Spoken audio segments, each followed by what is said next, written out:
Thank you very much for coming here. Can everyone hear me? This is truly a beautiful place, and I respect your understanding of the significance of this weekend. You could have been anywhere, but you chose to be here, and that tells me a lot about you. It tells me that you're a very intelligent crowd.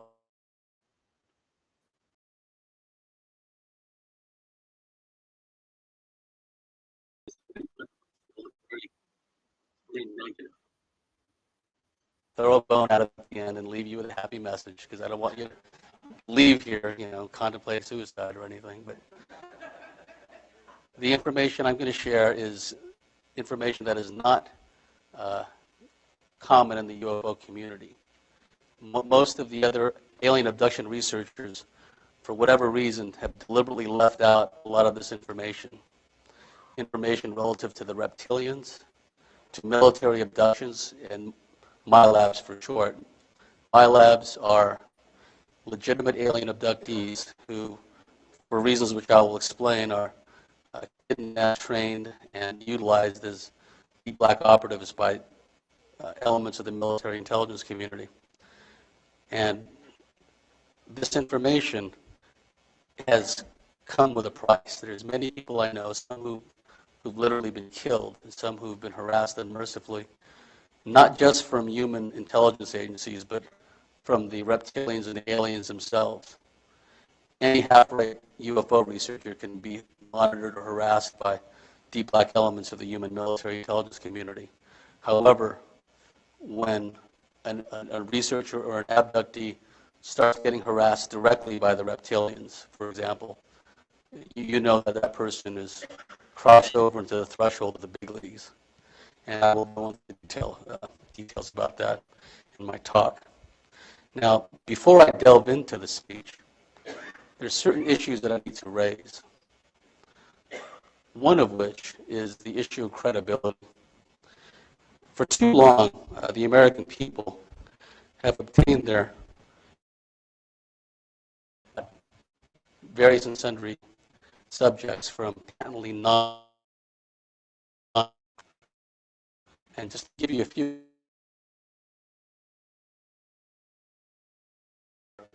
the academic community, the scientific community, and establishment historians have all collaborated to, in effect, dumb down the public. Pearl Harbor conspiracies, JFK conspiracies, they're still being maintained today because the full truth about any of those subjects would be revealed. It would undermine other conspiracies that they are tangentially connected to. Now, one of the problems I've always had is with people who are always trying to big shot me. People that are PhDs, people that are scientists, people that are members or former members of the aerospace community. They show up at these conferences, thumping on their chest like Tarzan. Here I am, big shot researcher. You have to listen to me. I know what I'm talking about. Time after time, in examples such as the MIA issue, missing prisoners of war, atomic veterans who've been utilized in radiation experiments or have taken part in above-ground atmospheric nuclear tests, veterans of the Southeast Asian conflict that were afflicted with what's been known as the Agent Orange syndrome from exposure to dioxin, and most recently, Gulf War syndrome, which has come about through the use of an anthrax vaccine. There's an excellent book about the subject called Vaccine A, written by someone named Matsumoto.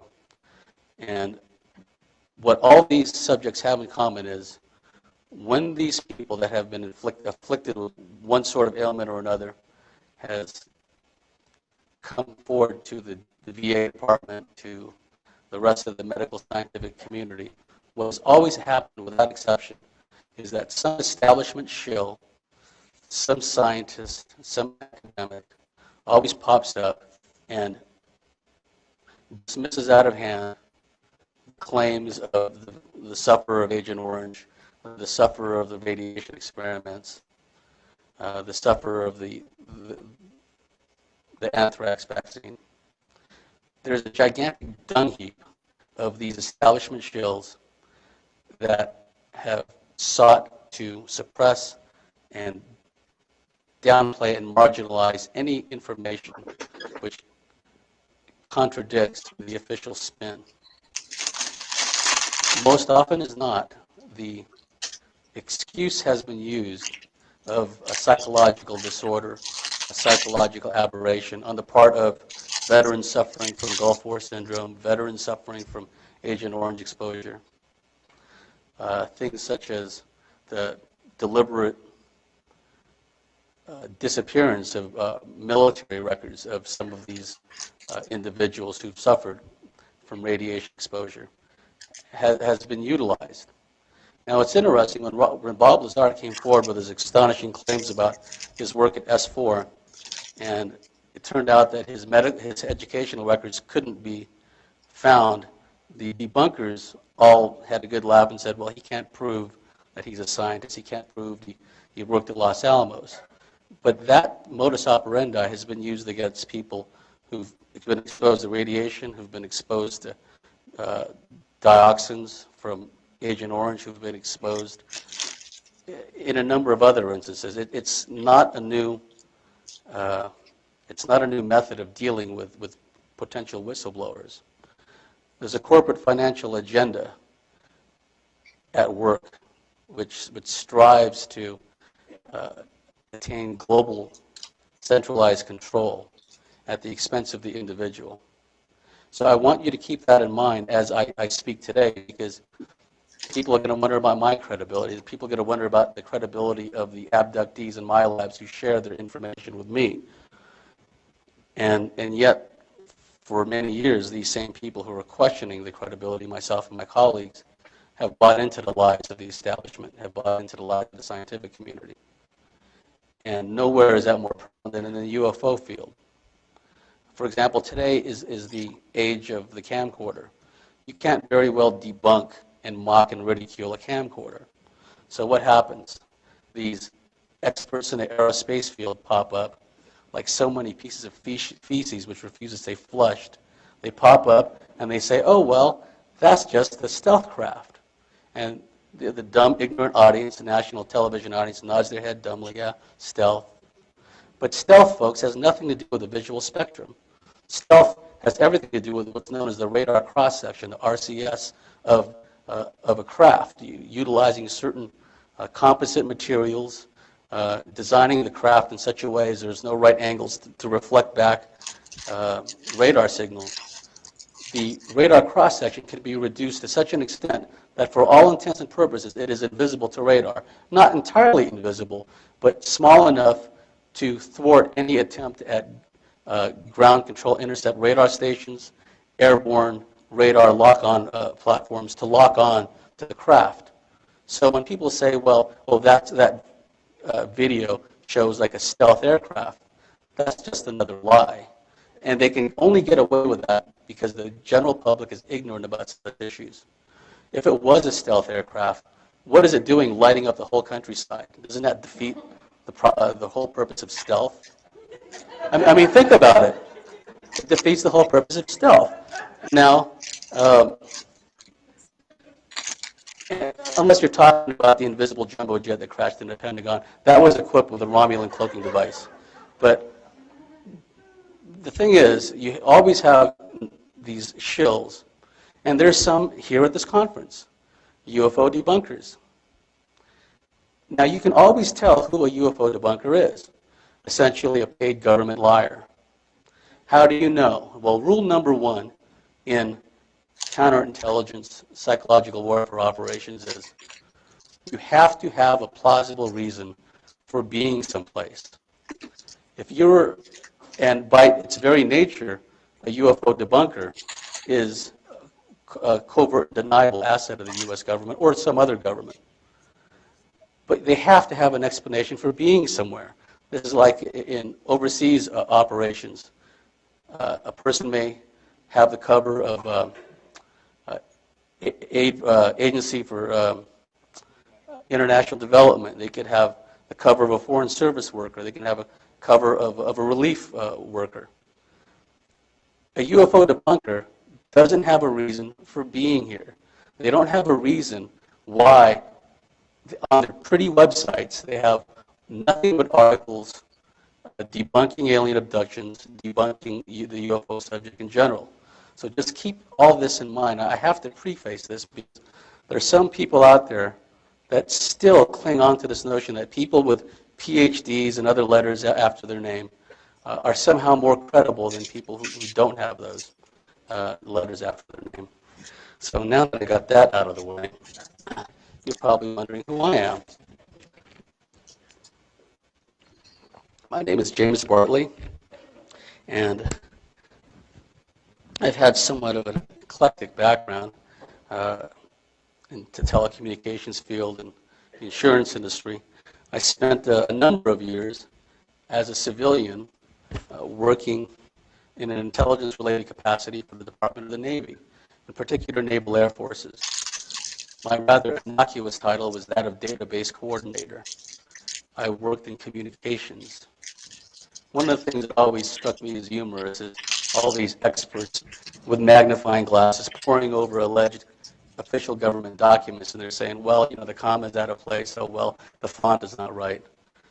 Well, I really can't comment on how the formatting was years ago, but I know that today, really, some of the official messages you will read from different commands can be as breezy and as irreverent as an email. They don't necessarily follow a particular standard. Now, what did I do? Well, I really can't elaborate on what I did in communications because the powers that be are bound and determined to go to war with China and God knows how many other countries. But I will say that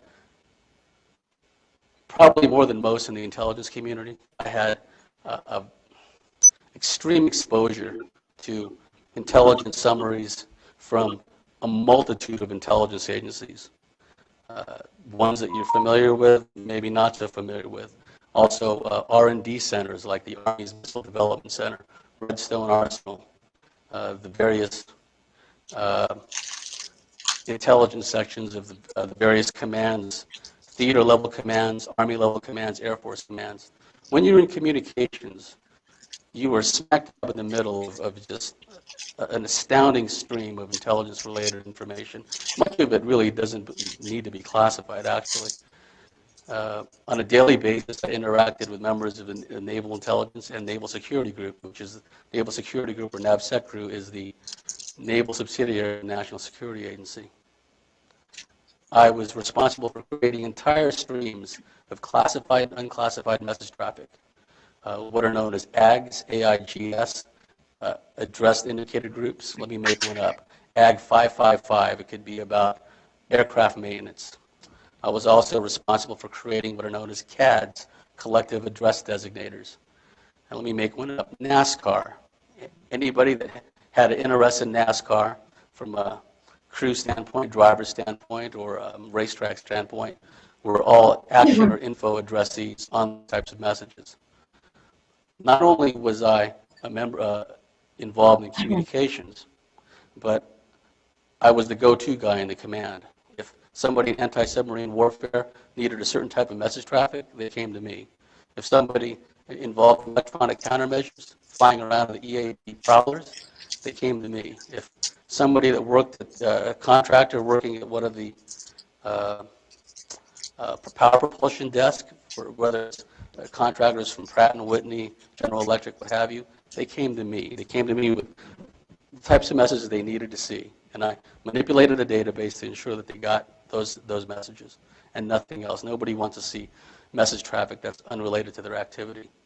I had carte blanche to visit any communications station, either onshore or our particular interest was with the carrier battle groups as well as the affiliated naval air stations. So within our region, I had carte blanche to visit any communication station. By the time I left, my clearance was being upgraded to a crypto level, and I would have been the go-to guy. I would have been in charge of running a standalone communication system for our three-star admiral, what's known as a type command, our three-star admiral in charge of all naval aviation activities in the Persian Gulf, the Indian Ocean, and the Pacific. But I chose not to stick around. I resigned. On top of that, I'm a student of military history with an emphasis on intelligence, counterintelligence, and special operations. I'm also a student of the American Civil War.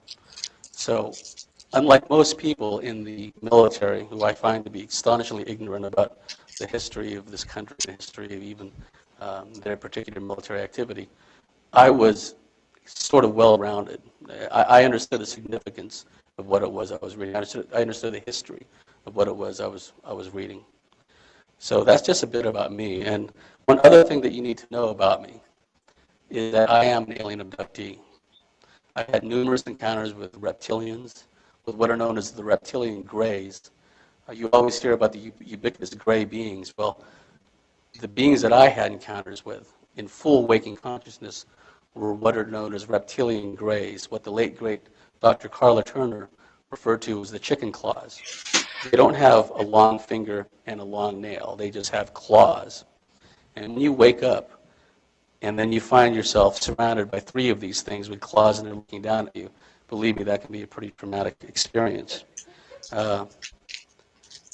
So I know wherein I speak. When I speak about alien abductions, and particularly encounters with reptilians, I can develop instant kinship and understanding with others who have experienced the same things. My colleagues and I have always taken the approach of being friends first, researchers later, because people will only open up to you if they know that you have a vested emotional interest in them. Too often, researchers use the information from an abductee or someone who's, had anomalous experiences, and then after their book is written, they discard them. They become just baggage. But we don't do that. What we do is we work long-term with the people we're involved with. My mentor is Barbara Bartholick, in my opinion, the greatest alien abduction researcher on this planet. She has had a number of proteges, some of whom you may have heard of. The late, great Dr. Carla Turner, Candy to her friends. Jim Walden, he co-wrote a book with Barbara Bartholick. She helped substantially in the creation of his book. He writes about his own experience as, for all intents and purposes, a host of a reptilian entity, an interdimensional reptilian entity, which I will explain the mechanics behind that in a moment. Evelyn Lorgan, is a close colleague of mine who has studied at the feet of Barbara Bartholick, in particular the subject of what is known as alien love bite. Now, this may seem somewhat comical to those who don't know any better, and I will elaborate on this more, but we are emitters, we are resonators. And what some of these negative beings strive to do is engender negative emotions and feelings within us of anguish, of pain, of misery, of isolation and hopelessness. What the alien love bite is what it is. It's a setting up of a love bonding drama between two abductees, oftentimes bonded from childhood, where they're abducted and re-abducted, and as they grow older, oftentimes not knowing of the existence of the other, they've already developed strong astral connections and strong subconscious connections. And then decades later, Jack and Jill, let's say, meet at a UFO conference, very common, and then an instant chemistry, an instant bond between them develops, where they feel that they've had sexual relations with one another. They have extreme close body, chemical reactions with one another. They begin to psychically develop communication with each other.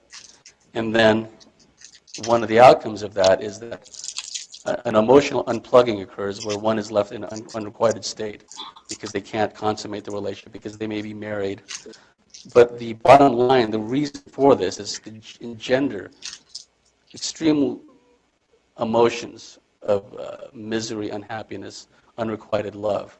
And these beings, they feed off that. They feed off that in the way you or I nurture ourselves on food or protein or what have you. These beings literally strive to create negative situations in our life for a number of reasons, but mostly to feed off of us. Now, there are 4 subjects I will discuss today. In general, I'm here to talk about the reptilian overlordship. The reptilian overlordship, the proof of which is all around us.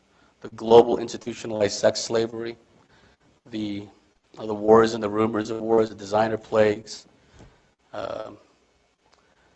All of these things are part and parcel of the rapidly advancing movement towards global centralized control, the privatization of water, genetically modified foods. All these things are part and parcel of the reptilian overlordship.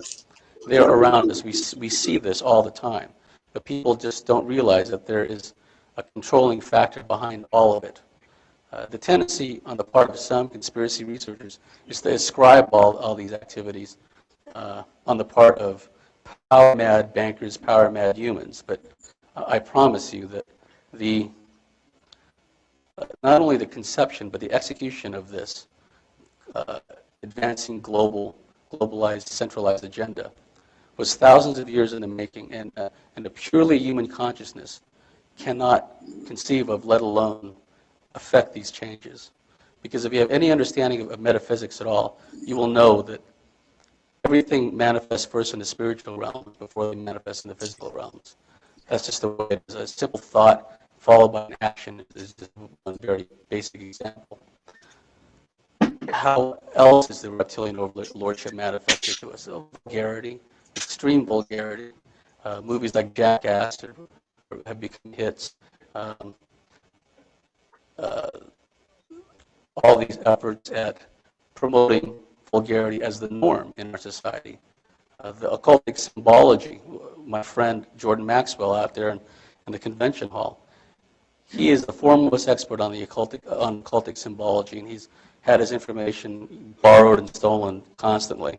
In fact, the Tom Hanks character in the movie Da Vinci Code is a pale imitation of Jordan Maxwell. And you see the symbology when you walk down the aisles of a supermarket. Every time you see a obelisk, you're looking at a representation of a reptilian phallus. In other words, they're just sticking it to you and you don't even realize it. It's there in front of you. Okay? That's the reptilian overlordship in a nutshell, which I'll elaborate on more later. 4 aspects of the reptilian overlordship I will talk about are: 1, the reptilians and their modus operandi; 2, the hybrid hosting process, which is the fundamental building block, the fundamental basis for the reptilian overlordship; 3, MyLabs, which are legitimate alien abductees who have been utilized by deep black elements of the military intelligence community as covert operatives because of innate abilities they have, paraphysical abilities. All abductees are part of a particular bloodlines, and many of these MyLabs have latent paraphysical capabilities precisely because they've been utilized and genetically modified and upgraded, if you will, by various and sundry alien groups, particularly the reptilians. And the 4th thing I will talk about, I will tie up all those 3 subjects at the end. Now, the first thing I will talk about is the reptilians. There are essentially 2 types of reptilians. There's the spacefaring reptilians. They literally fly around in spaceships. And then there are what's been described as the interterrestrials that live within the Earth, that are essentially native to this planet. They've been here as long as or longer than we have. And these beings have developed over time an interdimensional capability. They are masters of frequency and resonance. They can alter their density. The reptilians have attained control of the surface through a mastery of genetics, through control of the human gene pool, modifying the human race in general and particular bloodlines in particular to the point where they develop attributes, behaviors, and capabilities which advance the reptilian agenda on the surface. The reptilians come in a number of different shapes and sizes. Some are rather small, 4.5 to 5 feet tall. More commonly, they're 6 feet tall and taller. Some as high as 7.5 feet tall. They can be a number of colors, like dark green. They can be brownish, what's been described as pea soup green. There's a particular type of reptilian species we refer to as the yellow bellies. There are many reptile-type species on the surface, like crocodiles and alligators, that have a tannish or a whitish underside. There are literally reptilians that have a whitish or a tannish underside. We call them yellow bellies. And these reptilians, over time, have developed the ability to, like I said, they can alter their density. Now, how do they interact with humans? Well, let's start with how reptilians interact with females, human females. Now, most of these human females that have encounters with reptilians are, in all likelihood, reptilian hybrids to a degree themselves. I refer to them as reptilian familiars, familiar in the family sense, the generational sense. These reptilians will follow certain bloodlines, generation after generation. And when a woman is having encounters with reptilians, it's because she's been genetically modified to the point where she is suitable for a reptilian to access for purposes of mating or what have you. Now, how does a reptilian rape a human woman? Let's say a woman is sleeping at night. What the reptilian can do is it can appear, and sometimes she may not be able to see the creature. They can be invisible in the visible spectrum, but you can see the depression of weight that the reptilian is leaving. For example, you can see a depression of weight on a mattress, on a sofa, on the carpet, but you cannot see the reptilian itself.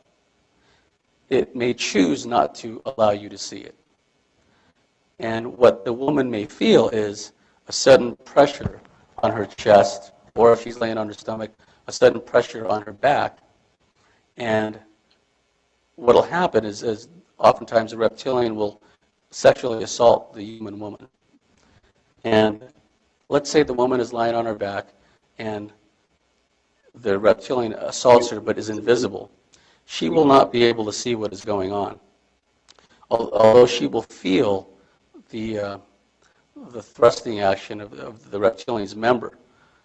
Let's say, for example, that she can move her arms or she can move her hands. She may try to block or prevent the organ of the reptilian from entering her. But she will not feel anything, but she'll try. Paradoxically, she will still feel the insertion of the reptilian's member into one or the other orifices. So it's somewhat of a paradox. It's like, well, she can't block it with her hand, but she still feels it, thrusting inside of her. I should have added in my preface that this is kind of adult content, so, but I really do believe that if there are members of the audience that are somewhat young and whose parents or mother is having these experiences, now is as good a time as any to learn.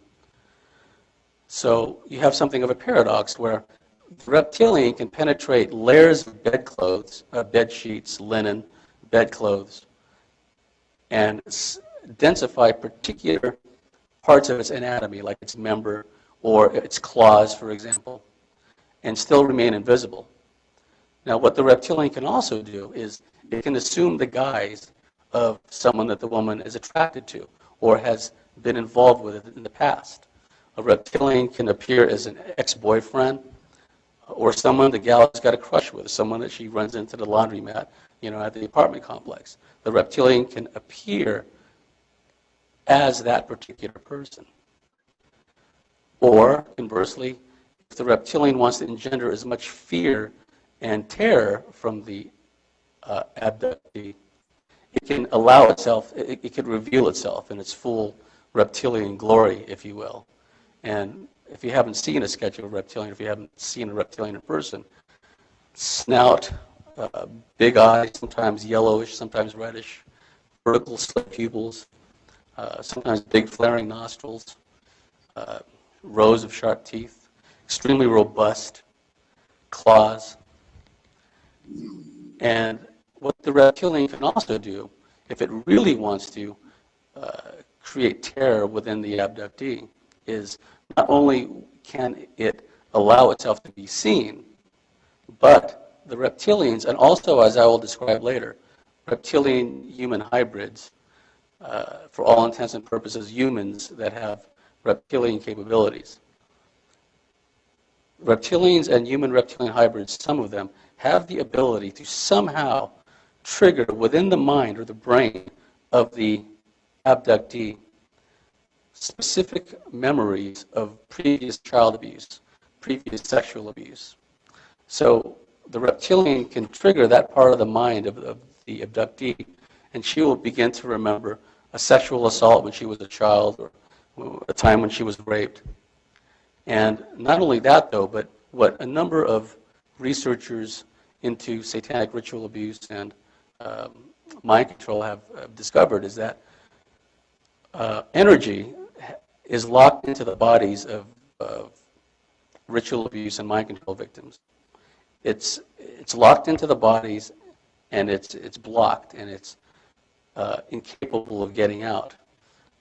What the reptilians can do is cause not only the memories of the childhood sexual assault to flood into the mind of the person and force them to relive that sexual assault in real time, but the attendant body memories also can be made to surface. So it causes the abductee, the woman, to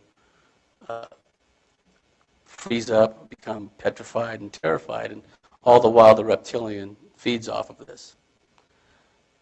Now, one of the byproducts of a reptilian sexual assault, well, there are a number of them where the woman is concerned. One of them is extremely heightened libido.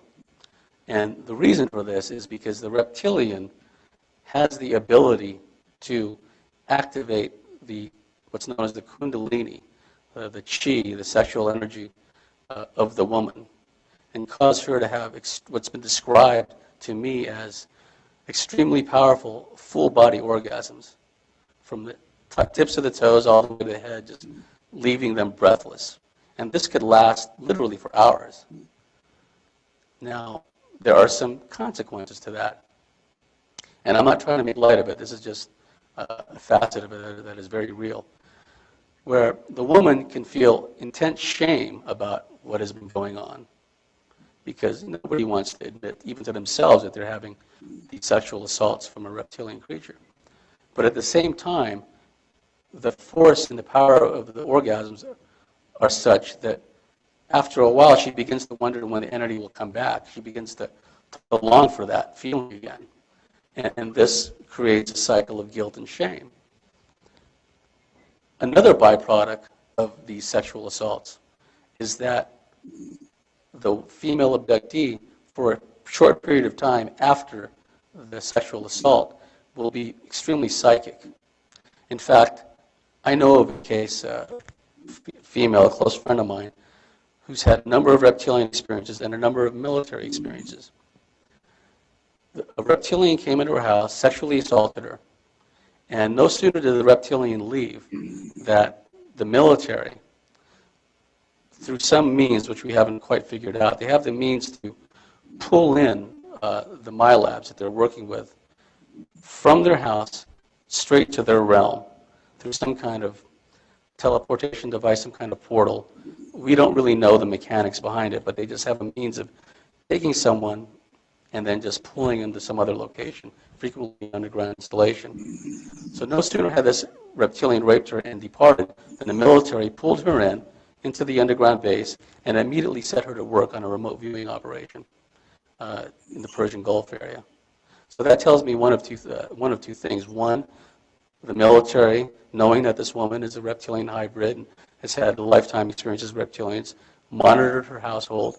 They have sensors that are sensitive enough to indicate when a reptilian manifests. And there is an energetic spike when a reptilian manifests, because they don't need spaceships to travel around in. They can open up a portal in your wall, walk right through. Very often, you hear stories of them coming out of closets. That's a very common um, point of entry for reptilians and other beings, where they create a portal entry and they come in through a closet. Children's boogeyman stories are frequently talked about, boogeymen and monsters coming out of closets. As I was going to discuss later, Ted Bundy, the infamous serial killer, complained about scaly creatures coming out of his closet when he was a child. So what does that tell me? It tells me that the military was either monitoring the woman, knew a reptilian had come, had sexually assaulted her, and decided to exploit that circumstance and use her in a remote viewing operation.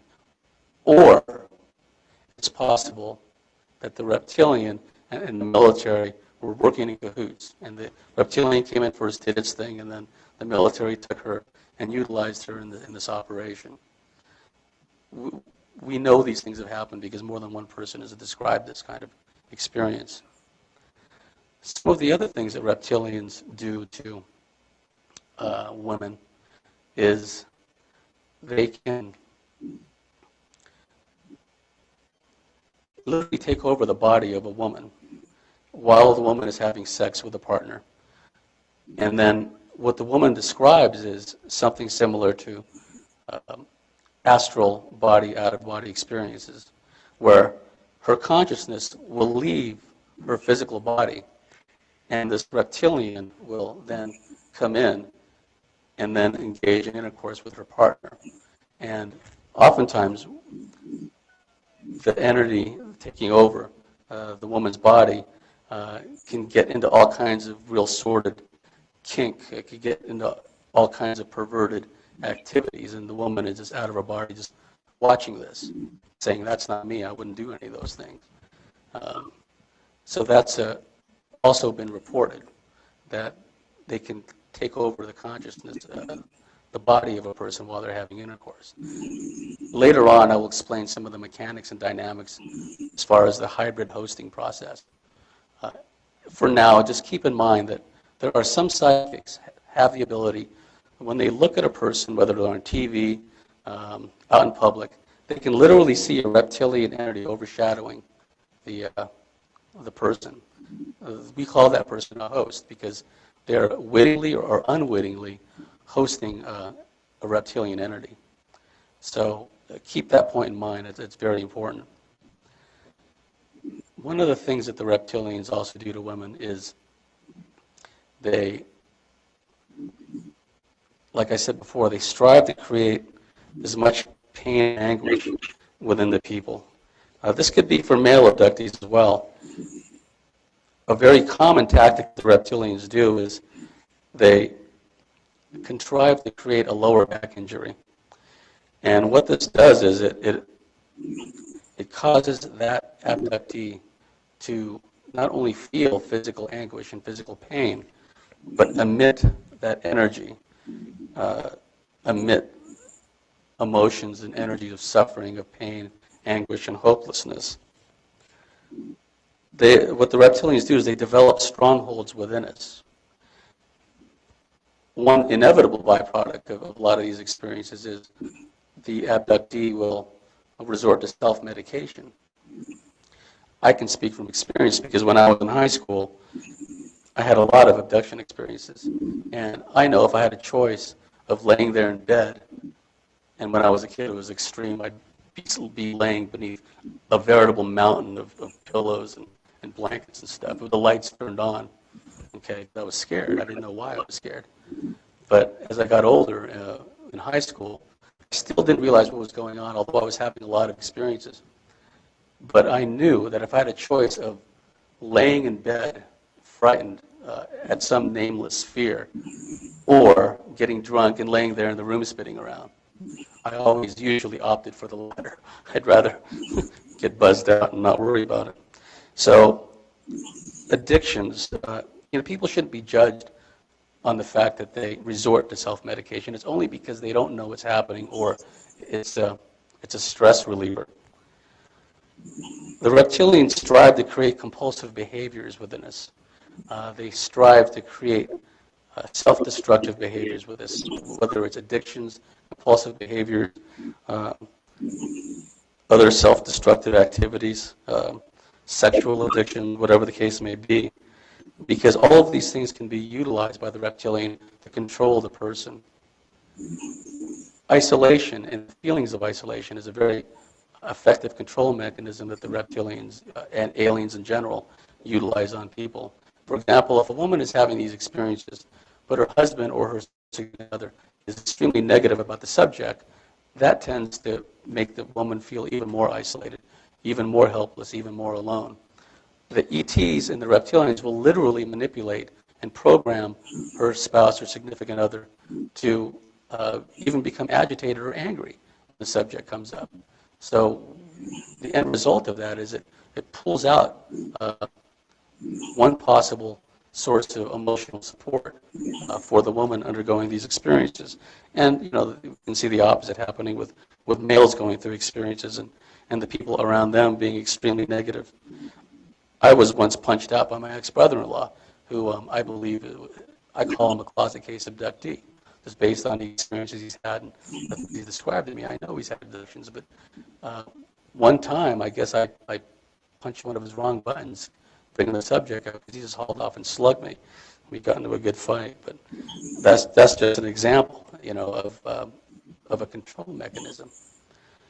And one thing that you should also realize too is, as abductees, and I know I'm talking to some of you in the audience, certain types of programming is instilled within many abductees to make them become agitated when they hear this information, to make them fall asleep or become sleepy or drowsy.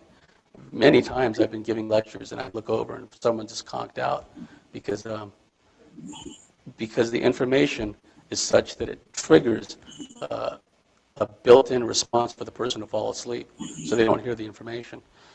Other trigger mechanisms are becoming agitated, suddenly the overwhelming compulsion to get up and smoke a cigarette, the overwhelming compulsion to get up and simply leave. All of these things help to keep that abductee isolated and ignorant of information that may help them.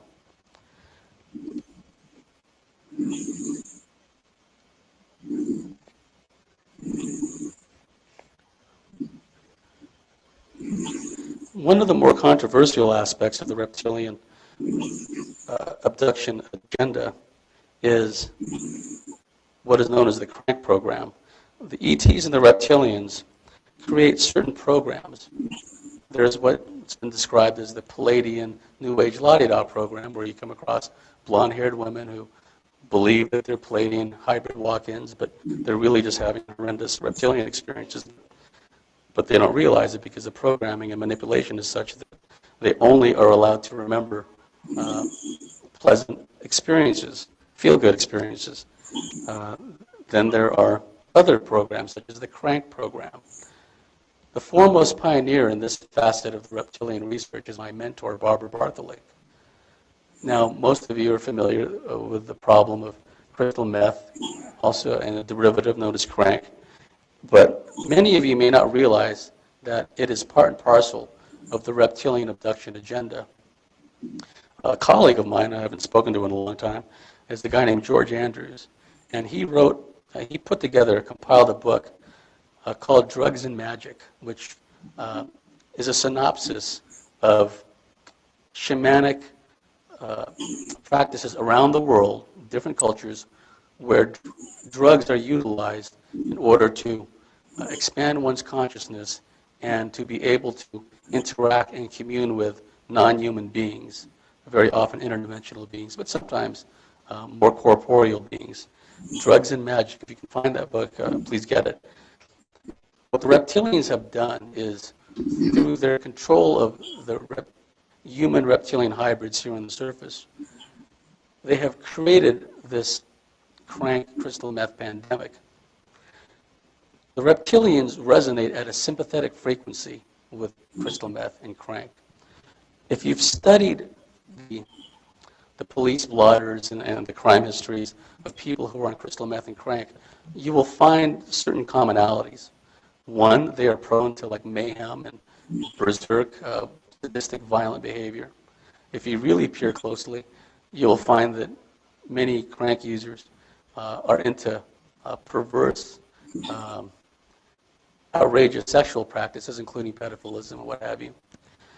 Because what the crank in crystal meth does is it affects the brain chemistry of the person using the drug.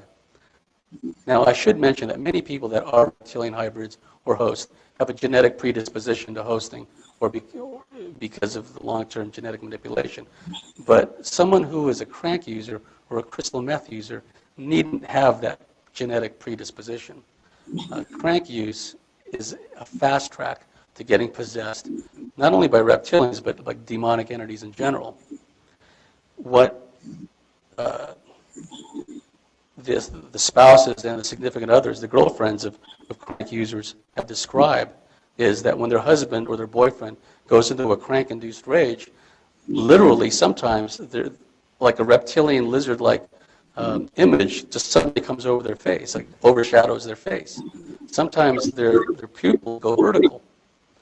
Sometimes it manifests in other ways, such as fascination with more perverse, kinky sex, for example. My mentor, Barbara Barthwick, had spoken to a headhunter in the semiconductor industry in Silicon Valley. This guy was a computer scientist, and his job was to recruit software engineers, software designers in Silicon Valley. As such, he was privy to all kinds of interesting information, including plans to microchip the entire population, but that's the story. What this guy experienced from prolonged crank use was that, and he was an extremely sharp individual. I listened to the audio tape of Barbara's interview with him. What he described is it got to the point where his paranoia was such that the ETs and the reptilians no longer bothered to conceal themselves. They would like flit in and out of reality constantly at all times. It could be at home, it could be driving his car, it could be at the workplace. They would just pop up because, like I said, the reptilians have a sympathetic frequency to the drug crank and crystal methamphetamine. Long-term users begin to resonate at that frequency, and it allows the entities to what I call interface with that person. And as time goes on, this guy, I think his name was Chris, he began having more and more perverse thoughts. It got to the point where the moment he got home from work in the Silicon Valley job, he would get right online onto the computer and start going to the child pornography sites. He couldn't help it. And he realized that he had a problem. And the reason he got a hold of Barbara was my mentor was giving a radio interview, and he happened to be one of the listeners. And he contacted Barbara through the radio program. And another interesting thing that Chris said was he eventually attended a crystal meth support group, like a 12-step group for crystal meth and crank users. And privately, amongst themselves, probably not to the counselors because they always lie to them, but amongst themselves, just about every single other crystal meth and crank user described a similar outcome, where they were compelled to go to the child pornography sites, compelled to get involved in that kind of entertainment, if you will. So what it shows is crank allows these negative intelligences to take over a human body, sometimes temporarily, sometimes permanently. And it provides them a medium through which to affect changes here on the surface. There was a case in San Diego, I lived there for many years, where in what we call East County, there was a prankster couple, Hispanic couple. They were babysitting the niece, the woman's niece. And the child was suffering from prolonged abuse from this couple. Finally, it got to the point where they filled up a bathtub with scalding hot water, and then they dropped the baby into it. It was a toddler. And then the skin literally melted off the child. It was horrible. I saw on TV, they brought the couple in to court for an arraignment. And you could see, looking in their eyes, it's like, lights are on, but nobody's home. It's because they had become possessed and taken over. There are countless examples of this. I have a female abductee, my lab friend, who works in a state hospital essentially an asylum for violent criminals in California. And what the counselors are told over and over again by long-term crank and crystal meth users is they hear voices in their heads. These voices tell them to do things. These voices tell them to harm themselves and harm others. It's such a common thing that it's taken for granted. And let me tell you a story about a personal friend of mine. This guy was a reptilian hybrid through and through. He was really into the gonzo films where women would be, slapped and abused and carried around in briefcases. That's sort of emblematic of the reptilian mindset. You see, one thing you have to understand about the reptilians is they have this concept of human ownership. The reptilians have a concept of human ownership which manifests across the board, from the literal standpoint of hosting and taking over somebody to organizing global institutionalized sex slavery. All across the board, the reptilians have this concept of human ownership. And this is manifested in a lot of these so-called porn films where women are abused and women are carried around in briefcases like they're cattle or toys. That's another facet of the reptilian overlordship is the diminution and the marginalization of the feminine principle. Women and children are prey to the reptilians and the reptilian hybrids who, through genetic manipulation, have risen to positions of power here on the surface. And I was warning Joe about all this. I shouldn't say his name, sorry. Let's call him Phil. I said, I was warning Phil about this. Okay, listen, man, you've got all the hallmarks. You've had all these experiences and abductions, and you're borderline. You got to watch it. You know what I mean? You got to avoid watching these kinds of videos because it's going to really do a number on your mind. Well, Phil was also a crankster, and he went off on a week-long binge of crank, and the end result of which, when he came down, when it got to the point where he was physically incapable of ingesting any more crank, he kind of was in the process of coming down in a completely paranoid, delusional state of mind, during which he told me that he left his body, he shot up into the sky, he came down in a place that he believed to be somewhere in Los Angeles. He came down into the body of a man in an alleyway, and the moment he got into the body of that man, he lunged after and he strangled to death the first woman that happened to be around. So after prolonged crank use, he exits his body, comes down into a man, and he just immediately goes and assaults a woman and presumably kills her. And the way he was describing the experience, it was like he was reliving the experience.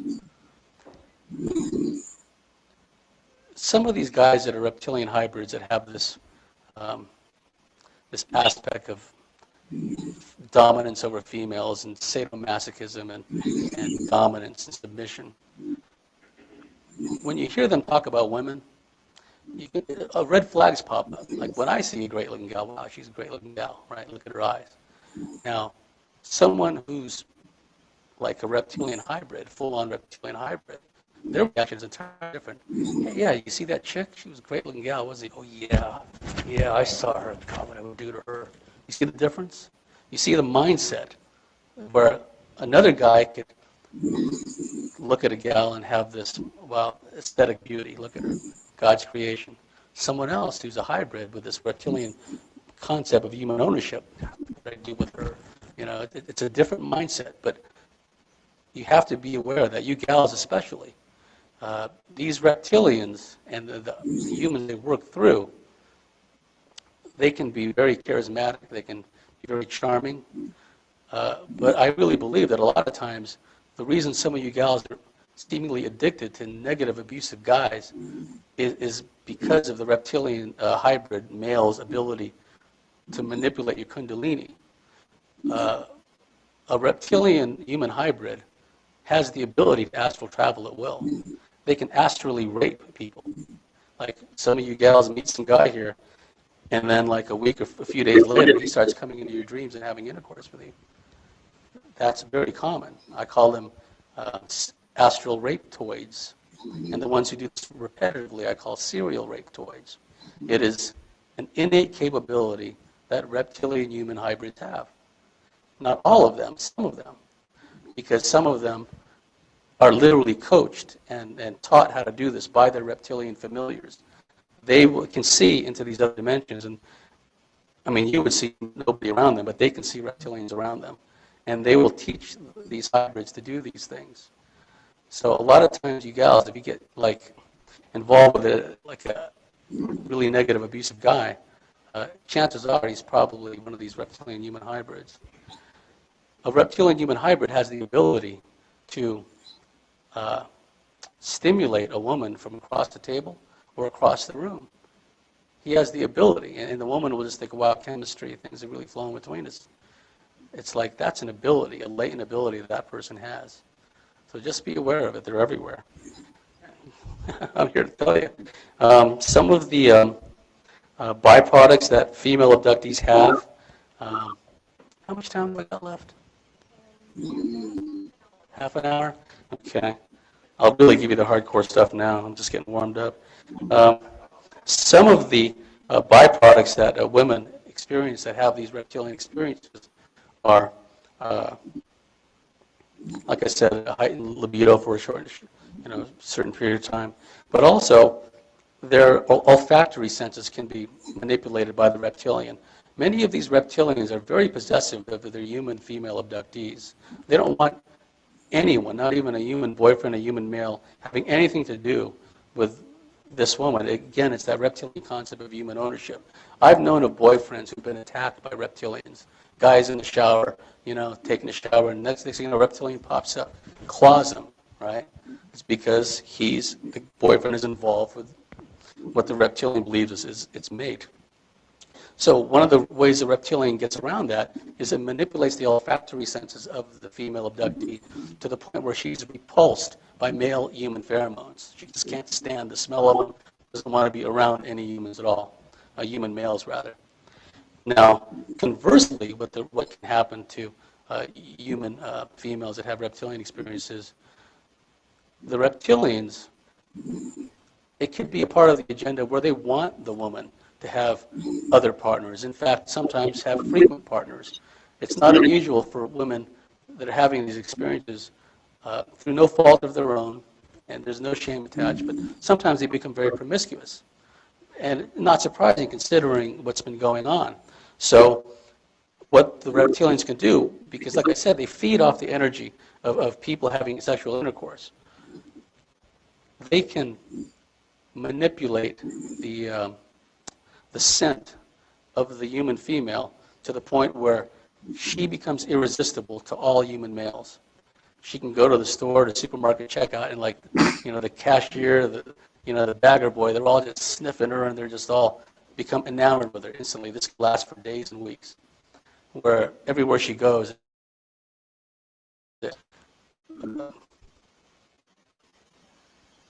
this bespeaks an extraordinary understanding and control of the humans by the reptilians and other aliens. It means that they have a thorough understanding of our physiology, of our neurology. Barbara Bartholick and I always laugh at all these efforts, at all these UFO groups.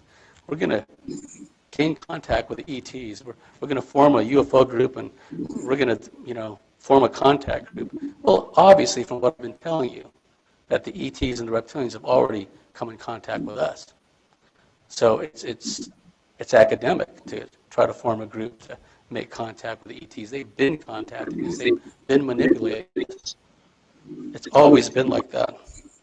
Now, I've told you a bit about how reptilians operate as far as a vis-a-vis human woman. Let me talk to you a bit about how reptilians will create a serial murderer. Again, the reptilians have attained control of the surface through the manipulation and control of the human gene pool, imbuing certain characteristics and behaviors within human hybrids that will advance their agenda, both on a family scale and a societal global scale. What the reptilians do with the male reptilian hybrid is gradually, over a period of time, they can turn that person into a pedophile or a serial murderer, or they can even change the sexual orientation of a given abductee. Now, please don't hear what I didn't say. I didn't say that the reptilians, a gay person, is gay because the reptilians made him gay. No. In some cases, though, as I will point out in a moment, the reptilians can manipulate someone sexually, physically, and so forth, and cause them to not only change their orientation, but in extreme cases also to have a sex change operation. And Barbara Bartholomew has worked with a number of guys over a period of time, eventually change sexes. Now, how is this done? Now, the reptilians hold a tactical high ground. And the reason for that is we have to sleep, whereas reptilians operate for all intents and purposes, a timeless realm. Many of them are interdimensional in nature.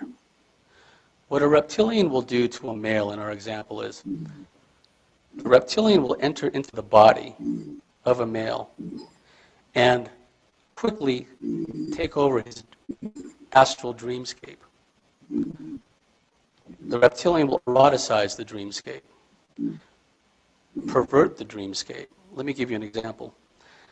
The guy finds himself in a dream. He's walking around in an empty household. No furniture. He's walking around wondering what he's doing there, what's going on. He walks into a room and suddenly he sees a gal sitting on a recliner, an easy chair. And then she suddenly poses in such a way that is sexually provocative. He immediately gets the impression that she wants to have intercourse with him. So, like most randy males, he positions himself in such a way as to engage in intercourse with her. The moment in the dream, remember, the reptilian is inside of his body. His ethereal body of reptilian has penetrated a sleeping human, taken over the astral dreamscape. And now the guy is at the point where he's about to engage in intercourse with the woman. And the moment he initiates intercourse, the reptilian sodomizes him from behind. And very often, at the same time that he initiates intercourse with the dream woman, not only does he get sodomized from behind, but the object of his desires morphs, shapeshifts into something entirely repulsive. It turns into his sister, his daughter, into a hermaphroditic type being, characteristics of both sexes. He wakes up, oh my God, right? He's feeling this icky tingly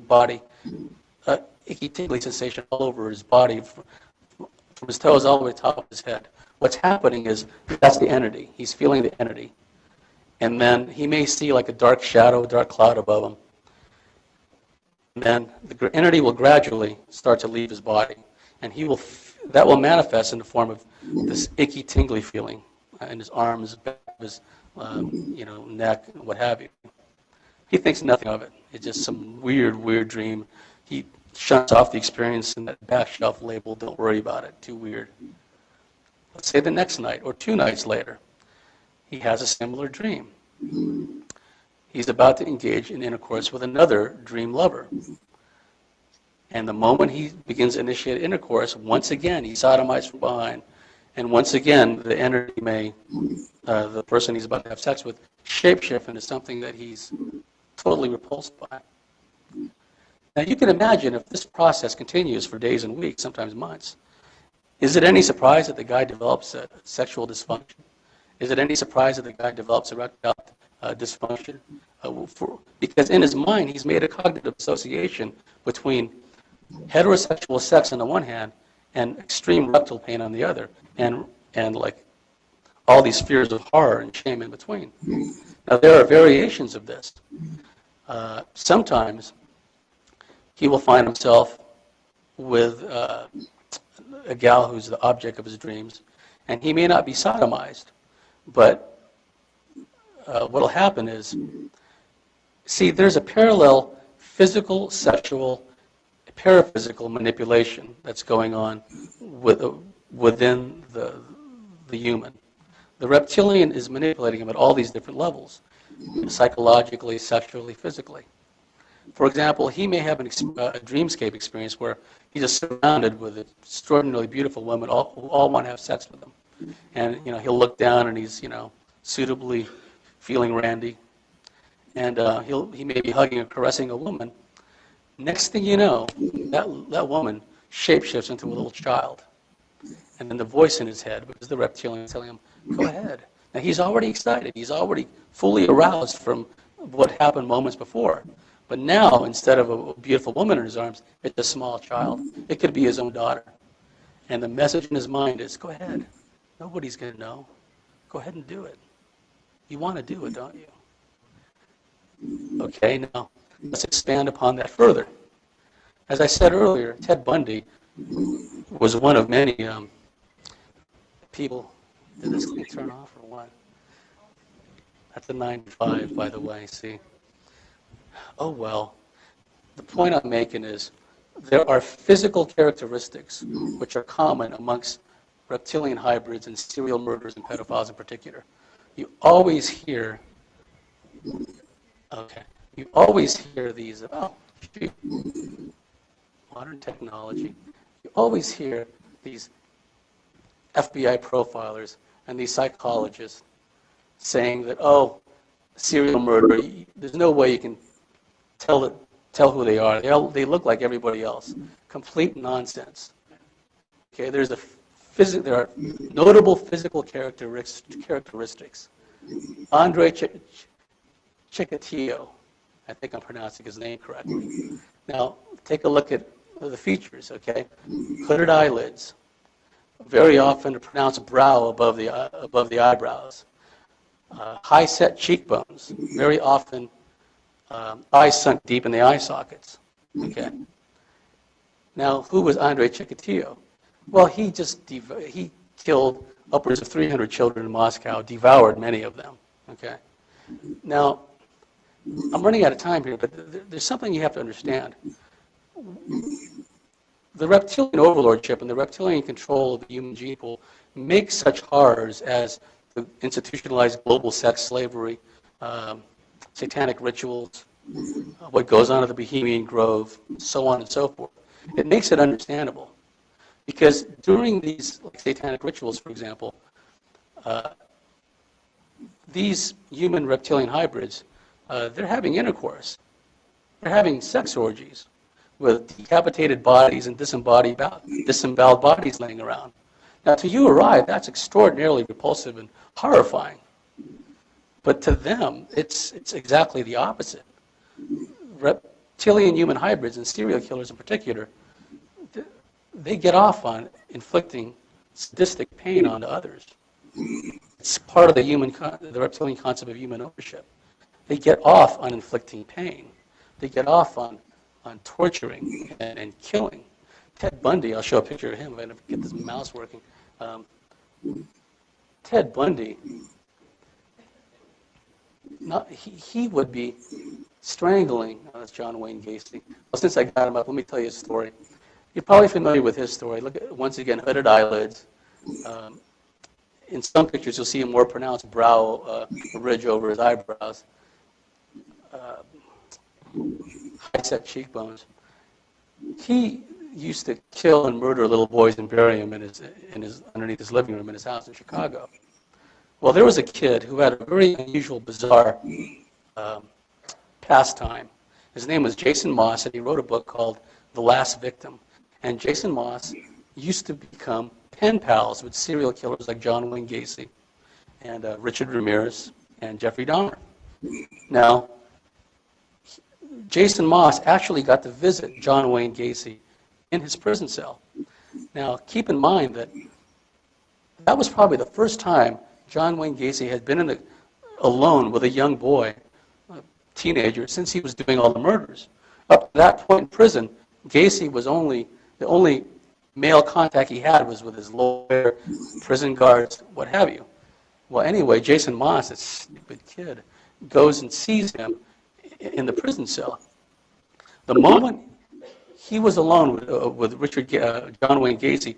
Gacy switched, and he started approaching Jason Moss and said, "I'm going to bend you over, F you in your ass, and your blood's going to just leak all over the place," right? And he began reaching down, fondling himself. John Wayne Gacy was fondling himself. Guess what? Nothing, because he's dysfunctional. He's impotent.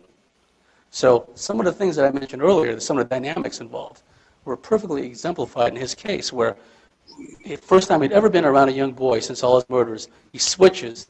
And you have to understand also that these reptilian-human hybrids, they equate sexual gratification with inflicting pain and torture on others. It's all intermeshed with them, okay? And the psychologists bend over backwards to say, oh, it's just a psychological aberration, it's just a psychological disorder. No, there's a genetic basis for it. And some FBI profilers are starting to catch on to that. Okay, Richard Ramirez,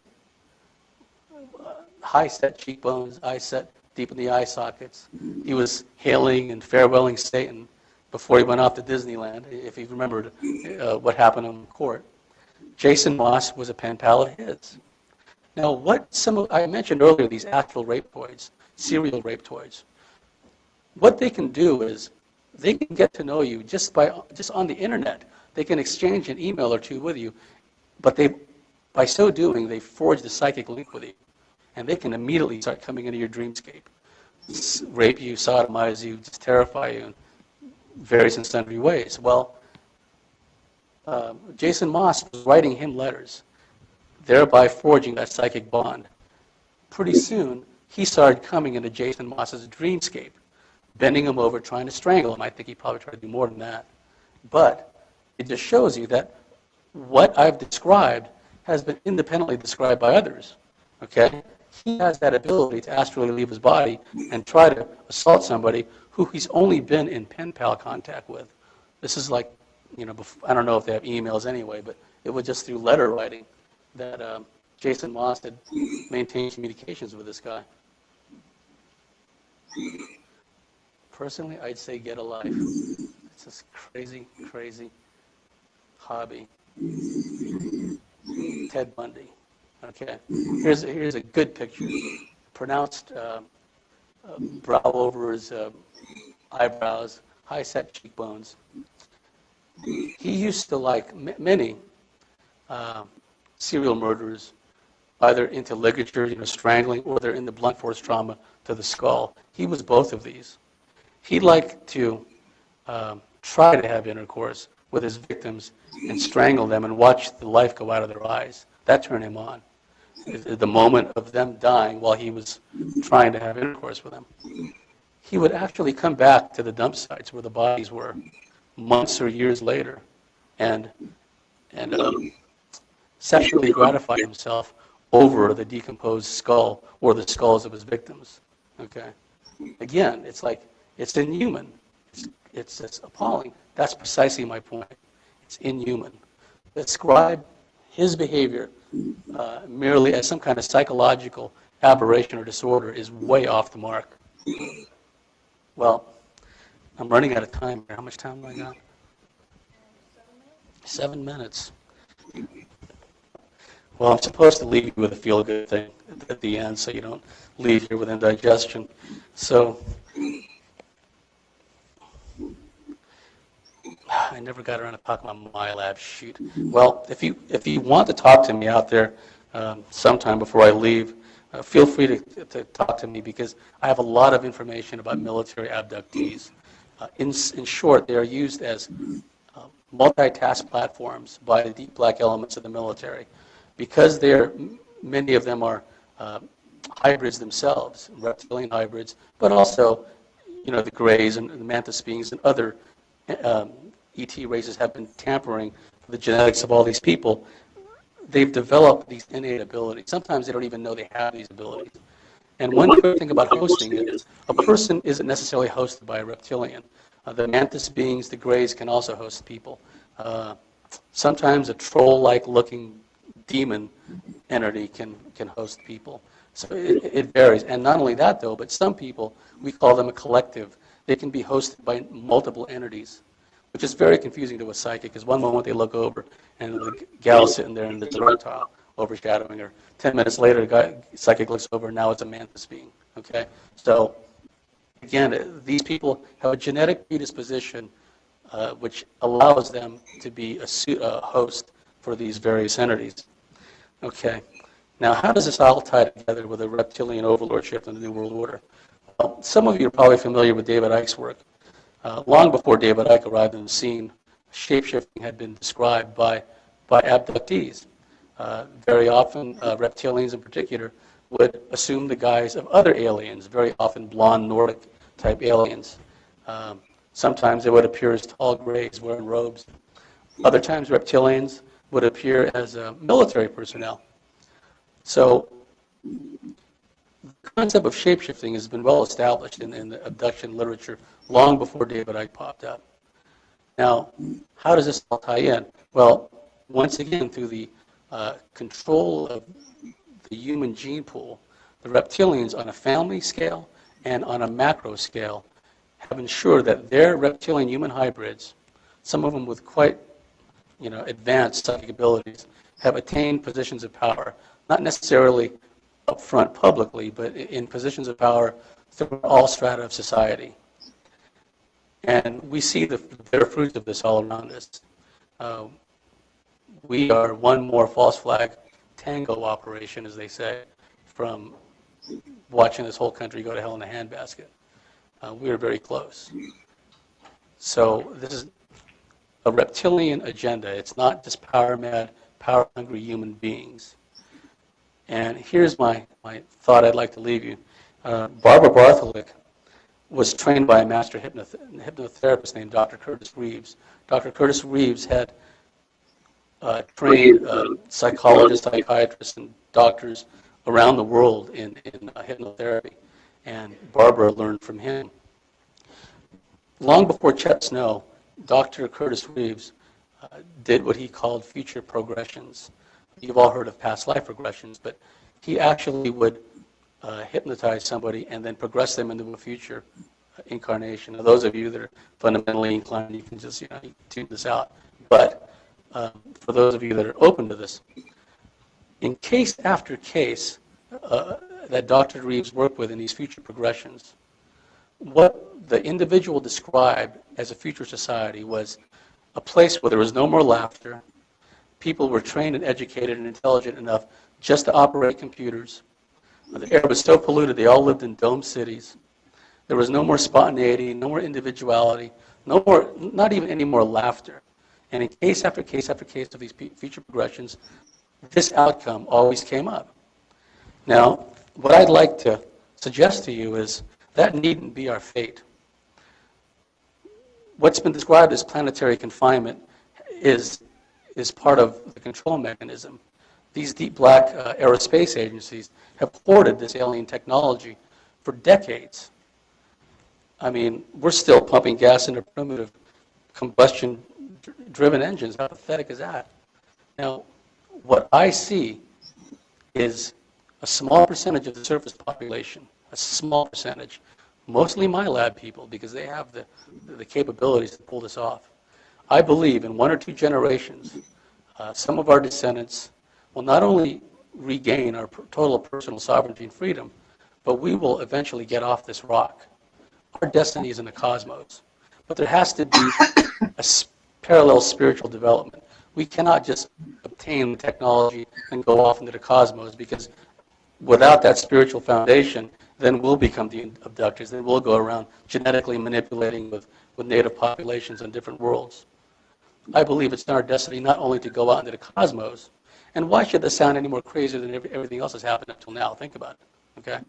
Not only is it our destiny to leave this rock, but to go out into the cosmos and to help other civilizations that are subject to the sort of predation that I've been describing today. I believe it's our destiny to go around as the white knights of the universe to prevent what's going on here from happening elsewhere. So I'd just like to leave you with a thought. Thank you for listening patiently. I really appreciate it.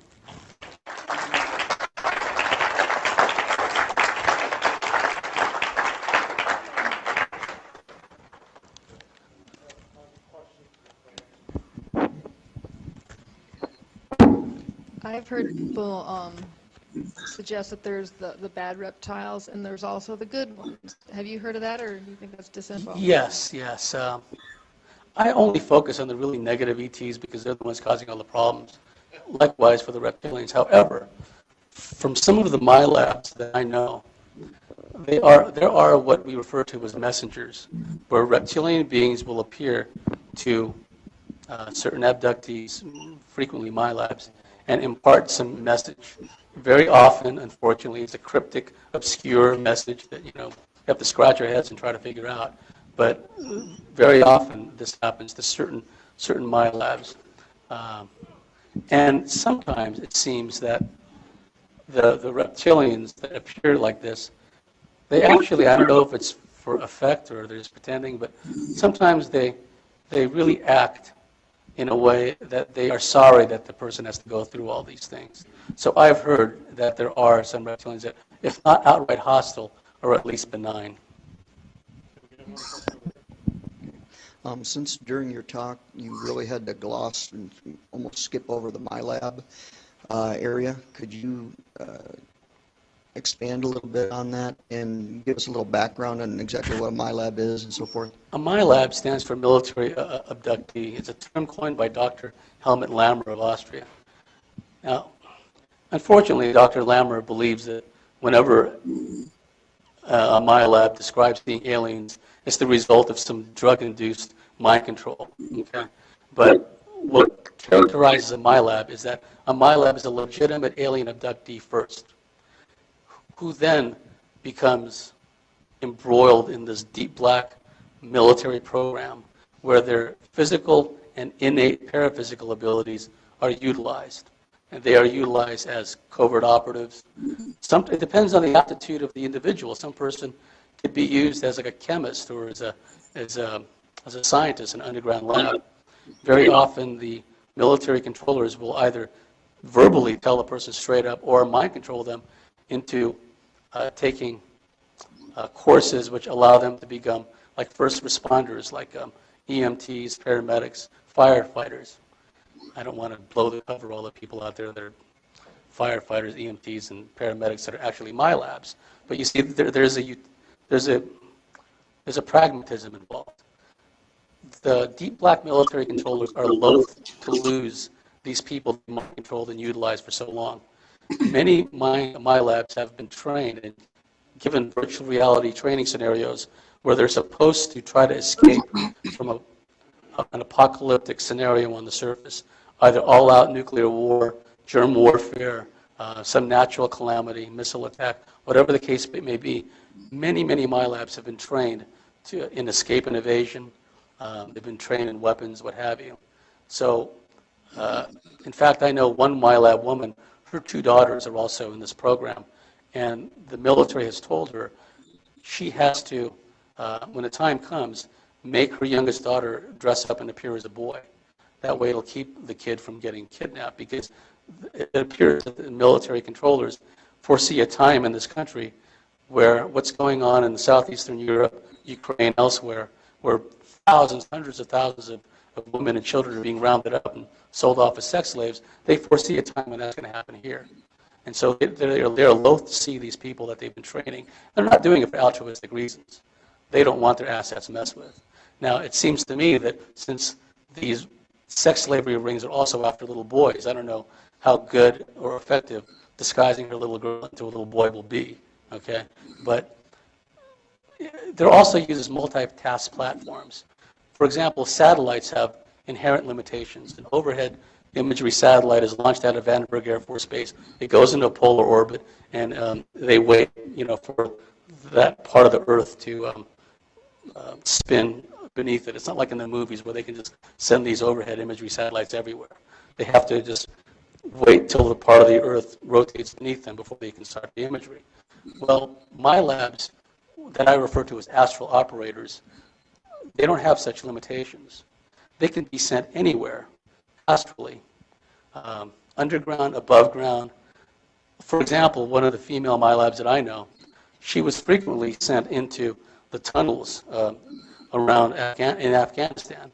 Now, they knew precisely where to send them because it was the Saudi bin Laden group on behalf of the CIA that was building all these tunnels in Afghanistan during the Soviet occupation. So they would send these astral operators into these tunnels, and then they identify the military controller handling the astral operator through some kind of means, some kind of link. They boost their thoughts directly into the MyLab. And the MyLab will report back, yeah, I see several people here. And next thing you know, earth-penetrating ordnance comes in and just kills all the people that were in these tunnels. Now, what they probably do to doctor the source of the intel is that, through channels, they make it seem as if the intel came from somewhere else, not from MyLabs. And so a strike aircraft is sent out, they deploy some earth-penetrating ordnance, and they kill those people. And they're there watching this explosion, and they're not harmed at all. In fact, the MyLab controller has to tell them, you won't get hurt. Just tell us what you're seeing, report back, and whammo, ordnance comes in, wipes them out. Now, there's another type of astral operator. In surface military ops, you have what are known as command and control ships. It's not unusual for command and control in a helicopter or airborne platform to be relaying instructions to ground personnel and serve as a comm link between headquarters and wherever and the troops on the ground. Well, astral operators are utilized in the same way. There could be one astral operator that the military controller is talking and working through, and that astral operator is psychically linked with a number of other astral operators, searching all these tunnels all at once. So they've developed that capability. And the people that are telling me these stories are, you would see them in a supermarket and you would think nothing of them. You would just think housewife, right? But and these are people that Candy Turner called UFO virgins. They don't go to conferences. They don't listen to George Norrie. They don't read UFO books, okay? So there's none of this contamination you always hear about. The military is also, and I'm only talking about a particular military program. There are a number of military MyLab programs running in parallel. And although some of the training techniques and operations are similar, okay, because all branches of the service, Army, Navy, Air Force, they control MyLabs. One of the things that they've managed to do is, within the psychic field of the astral operator, they've created this grid system where the astral operator is floating above, say, some village in Afghanistan or Iraq, where some other innocent people are about to be wiped out. By a coded designation grid system, the MyLab can adjust fire, say like artillery fire or ordnance is coming in. The astral operator can report back to her controller, no, it needs to go to G3 or whatever that square in the grid is. So in the field of vision of the astral operator, the military can literally create like a grid screen, which they use to coordinate and direct fire, which is really no different than the forward observer would for strike aircraft or for artillery. It's just a psychic way of doing it. Some of them are. And what's interesting is some MyLabs are given, I don't want to say a wide degree of latitude, but some of them are allowed to walk around these underground installations basically unmolested. It's very common for a MyLab to wake up and find himself in a clinical type setting, lab coat personnel with a clipboard, nurses, medical personnel looking over them. Sometimes they get up and walk around the facility and they see military person. Very often they see other MyLabs walking around in smocks, hospital gowns. Sometimes MyLabs will describe being in tunnel systems, underground installations, and tram systems underground where the place is just teeming with other MyLabs, where they're all just like herded along, all dummied out, mind controlled. Some with more awareness than others. Some retain an astonishing degree of awareness, MyLabs do, compared to others. Okay, and then they'll be herded on the trams and sent off to this place or that place. Also, I believe what happens is it's not only a physical thing. I believe astrally, many of these MyLabs are taken in these mass MyLab settings, but they're really in astral form. I think that it's done to familiarize them with the installations. You see, our astral bodies are just as real as our physical bodies. I had an experience where there was this ET entity. It was so comical, the image this entity presented. It was a short, grayish-looking entity with a rumpled face, and I kid you not, it had like a nurse's hat on, and it had a crooked wig. Corny as it sounds, it's true. And I was laying on this table, and it was just like I was in a doctor's office. I was fussing. I didn't want this entity to mess with me, right? So it grabbed me in a place which I don't mention in order to subdue me. And then the moment I calmed down from that, it boff, injection right in my upper left bicep. And I remember getting off the table, walking outside of the clinic, and then I remember feeling the puncture wound on my left bicep with my index finger. It was real. Then the phone starts ringing in my bedroom, and I'm thinking, okay, I'm over in this other place feeling this puncture wound on my index finger, and yet the phone is ringing. So I'm either in two places at once or something weird is happening. So I woke up, answered the phone. It was an abductee friend of mine. Now, the long and the short of it was there was no longer any puncture wound on my left bicep, but the pain still lingered as if I really was injected.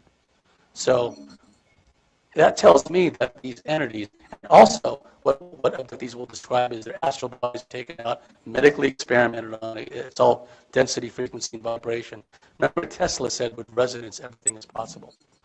These entities, various entities, apparently understand this to a degree that boggles our mind. But anyway, these people will be taken astrally out of their bodies, medically experimented on, and in the same places the astral bodies were experimented on, they wake up with bruises on physical bodies. So, I don't even try to explain that. I just know that it happens. So the point I'm making is the deep black elements of the military know that humans have this ethereal astral capability, and they utilize them as these astral operators, for lack of a better term. I have another question related exactly to that. I understand there's government research along these lines in being able to extract a person's soul from their body, kind of like to create a zombie or whatnot, but that they've created some kind of electromagnetic containment or something, and they're able to contain a soul in a container. Yeah, some kind of Faraday cage to retain the consciousness or the soul matrix. And so do you think there's any relation to those kinds of things in relation to my labs? Of course, the whole mind control thing is one thing, but just in terms of the so-called secret government's soul research and what they're planning on doing with that? That's what's troubling. I know that the deep black elements of the military have always strived to duplicate the capabilities of the aliens. Now, we know from discussions with many abductees that certain ET groups, the Greys and the Reptilians, have the ability, if you read the Ted Rice story, Ted Rice was another protege of Barbara Bartholik's. He describes being abducted, being given, he was a child at the time, given a potion to drink and then basically killed him. And when he was in the process of dying, the entity somehow transferred his consciousness into a black box. They hooked up these wires from the black box to his body, made him drink this thing, basically killed him, and then they somehow pulled his consciousness into this black box. They then brought in a clone body of himself, and then they transferred that consciousness, his consciousness, into the clone body. And then, as a byproduct of that, all of the one-time childhood diseases you're only supposed to get once, chicken pox, what have you, he came down with them again. Okay. So What year was that? About? This is when Ted Rice was a kid. He's in his 50s now, so probably like in the 50s or the 60s or something.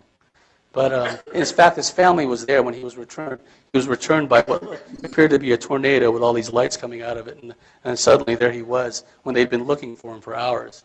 Okay, but the military has always strived to duplicate the technology and the capabilities of the aliens. So I'm sure in their own demented way, the deep black military is trying to do exactly what you're describing. Because you have to remember, these people aren't restrained by things like morals or scruples or what's right or what's wrong. I have to laugh when I hear people say, well, we have laws against human cloning, it'll never be done. Is that going to stop deep black elements of the military intelligence community who've already done radiation experiments and all horrendous things to people? Yes, we have this awareness that we have these operatives around us, and so we can identify them. Is resistance futile? No, that's kind of like the thing I finished up my talk with. I think that my labs are probably the best suited to survive the coming cataclysms because they've been trained to. I mean, some of the female my labs I know, you don't want to cross them. I mean, they're just pretty hardcore.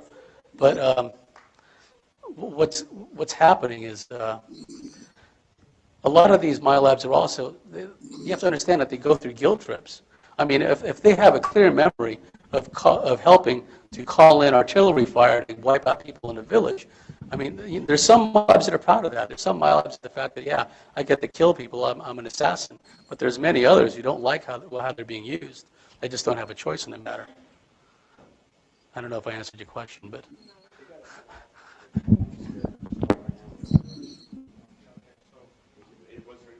Oh, no, that's about it. Yeah, thank you for sticking around. I appreciate it.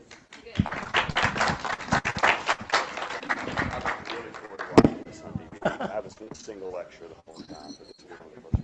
Yeah, I'd like to get a hold of some of the other ones too. I haven't We'll seen probably any of get them. around to sending out a set to all you guys. Oh, I can give you my.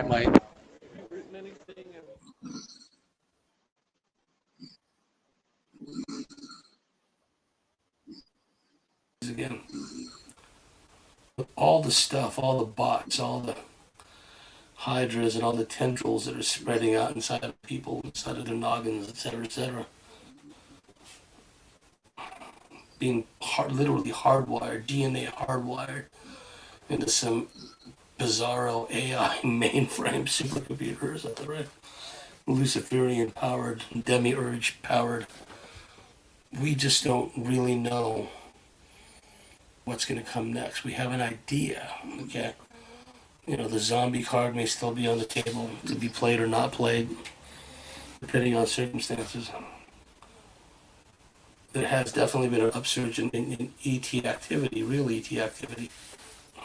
So we just gotta hold firm, hold the line, right? Until enough people reacquire, reassemble, reacquaint themselves with their multidimensional selves. And it's not going to take a gigantic number of people to do this. Critical mass will be reached with far fewer people than one might assume to be the case. So, the battle has been joined. Humanity, real humanity, not the sheepanoids, real humanity, not the de-evolved ones. The real humanity that's making a stand now. Yeah, we're making our presence felt. So things are starting to get interesting now. Hang on to your hats. There's a lot more to come. And this is going out to a general audience. And the reason I call the commentary Meet the Reptilians is, well, the reptilian, for the most part, agenda. Keeping in mind there are a lot of other players, not just the reptilians, but the reptilians, the Draco, a lot of the factions out of the Orion constellation that go back to the Orion Wars millions of years ago. They're still key players in all this. So, again, hang on to your hats. Things are really going to start to get interesting in the next couple of years. By the time 2025 rolls around, which is a scant, will be scant 3 years before too long, there's no telling the kind of changes we'll be seeing. Okay, so for our listeners here on the Cosmic Switchboard Show, if you like what we do, if you believe in what we do, please go to thecosmicswitchboard.com, sign up and become a member. And also for our members, stay tuned in, and we'll see you on the flip side for our members.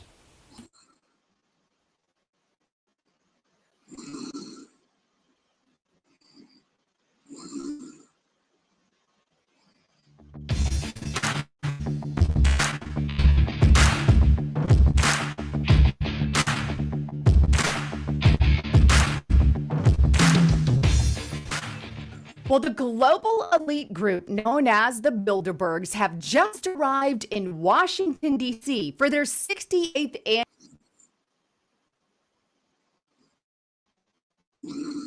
annual Bilderberg meeting, in which they intend to discuss how they can make the world better and how they can change policies and rules, to better benefit their personal agenda of world peace. Wink and a nod.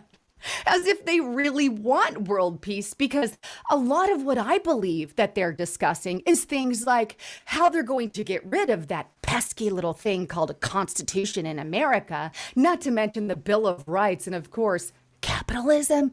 Can't have that when you want to implement socialism and communism, and things like, of course, how they're going to usher in an entire system in which they can social score their people based off of how environmentally friendly you are, or how about transhumanism, or getting rid of that cash system so everything can be controlled, and of course, we got to get rid of any and all fossil fuels and implement the new Green Deal style agendas. That is what I believe they're really all about. But what I'm about to show you in today's broadcast is not only what they intend to talk about, but also who's on the participation list. And this is only the stuff we admit, by the way. But before I do, just a quick break. Now, over the years, you've probably tried different investments in stocks and mutual funds. So they can be up and down and quite literally all over the place. But with inflation running at 8.5%, the highest in 40 years, do you really need uncertainty? Being able to sleep at night knowing that your investments are not going to crash are worth their weight in gold. And speaking of gold, if you have been jumping from one investment idea to another, then now is the time to get a gold IRA with noblegoldinvestments.com. With gold, you shield your gains from taxes. Not only that, but you keep the real value of your wealth. You own a global asset, something tangible. And last but not least, you protect your wealth against an economic crash. What's not to like? And this month, Noble Gold Investments is giving away this 3-ounce silver coin with any cash value over $20K. Right now, I want to encourage you to get on over to noblegoldinvestments.com. Give them a call at 1-877-646-5347 and talk to one of their no-hassle specialists. Now, if you want a little bit more information about how you can save money, about gold, silver, precious metals, the history of money, or even the evolution of money, then I want to encourage you to also check out their YouTube channel right here. And it's under Noble Gold Investments. I'll leave a link in the description box below. But on there, you can see they've got some awesome detail on the history of money and even the evolution of money. And this series is a short clip that shows you how money came to be and why it's important to understand the national debt and other investment headaches like inflation, which we're currently going through. So check it out at noblegoldinvestments.com. Go to their YouTube channel and subscribe there. Want more information? Check it out in the description box below. All right, back to the broadcast. So let's first dive into this mysterious Bilderberg group, because there's a couple things you should know in case you aren't aware about this group. First of all, only the elite of the elite of the elite of the elite are invited. And you're going to see that when you see the participation list. Second, it's very secretive. Journalists are invited. Are part of the conversation there, but you're not allowed to discuss what is actually said at these events. You keep that information to yourself. Now, Bilderberg does give us kind of a rundown of some of the topics that they claim they're going to be talking about, but since none of the information is leaked and none of it's recorded, nobody really knows if that's actually being discussed. But according to their website, which I'm going to show you, that's what they claim is being discussed. The other thing is this organization has been around and meeting since 1954. And of course, still going strong today. Ever wonder why? And how the world, and ever wonder why the world has changed so much since 1954 through today? I don't know.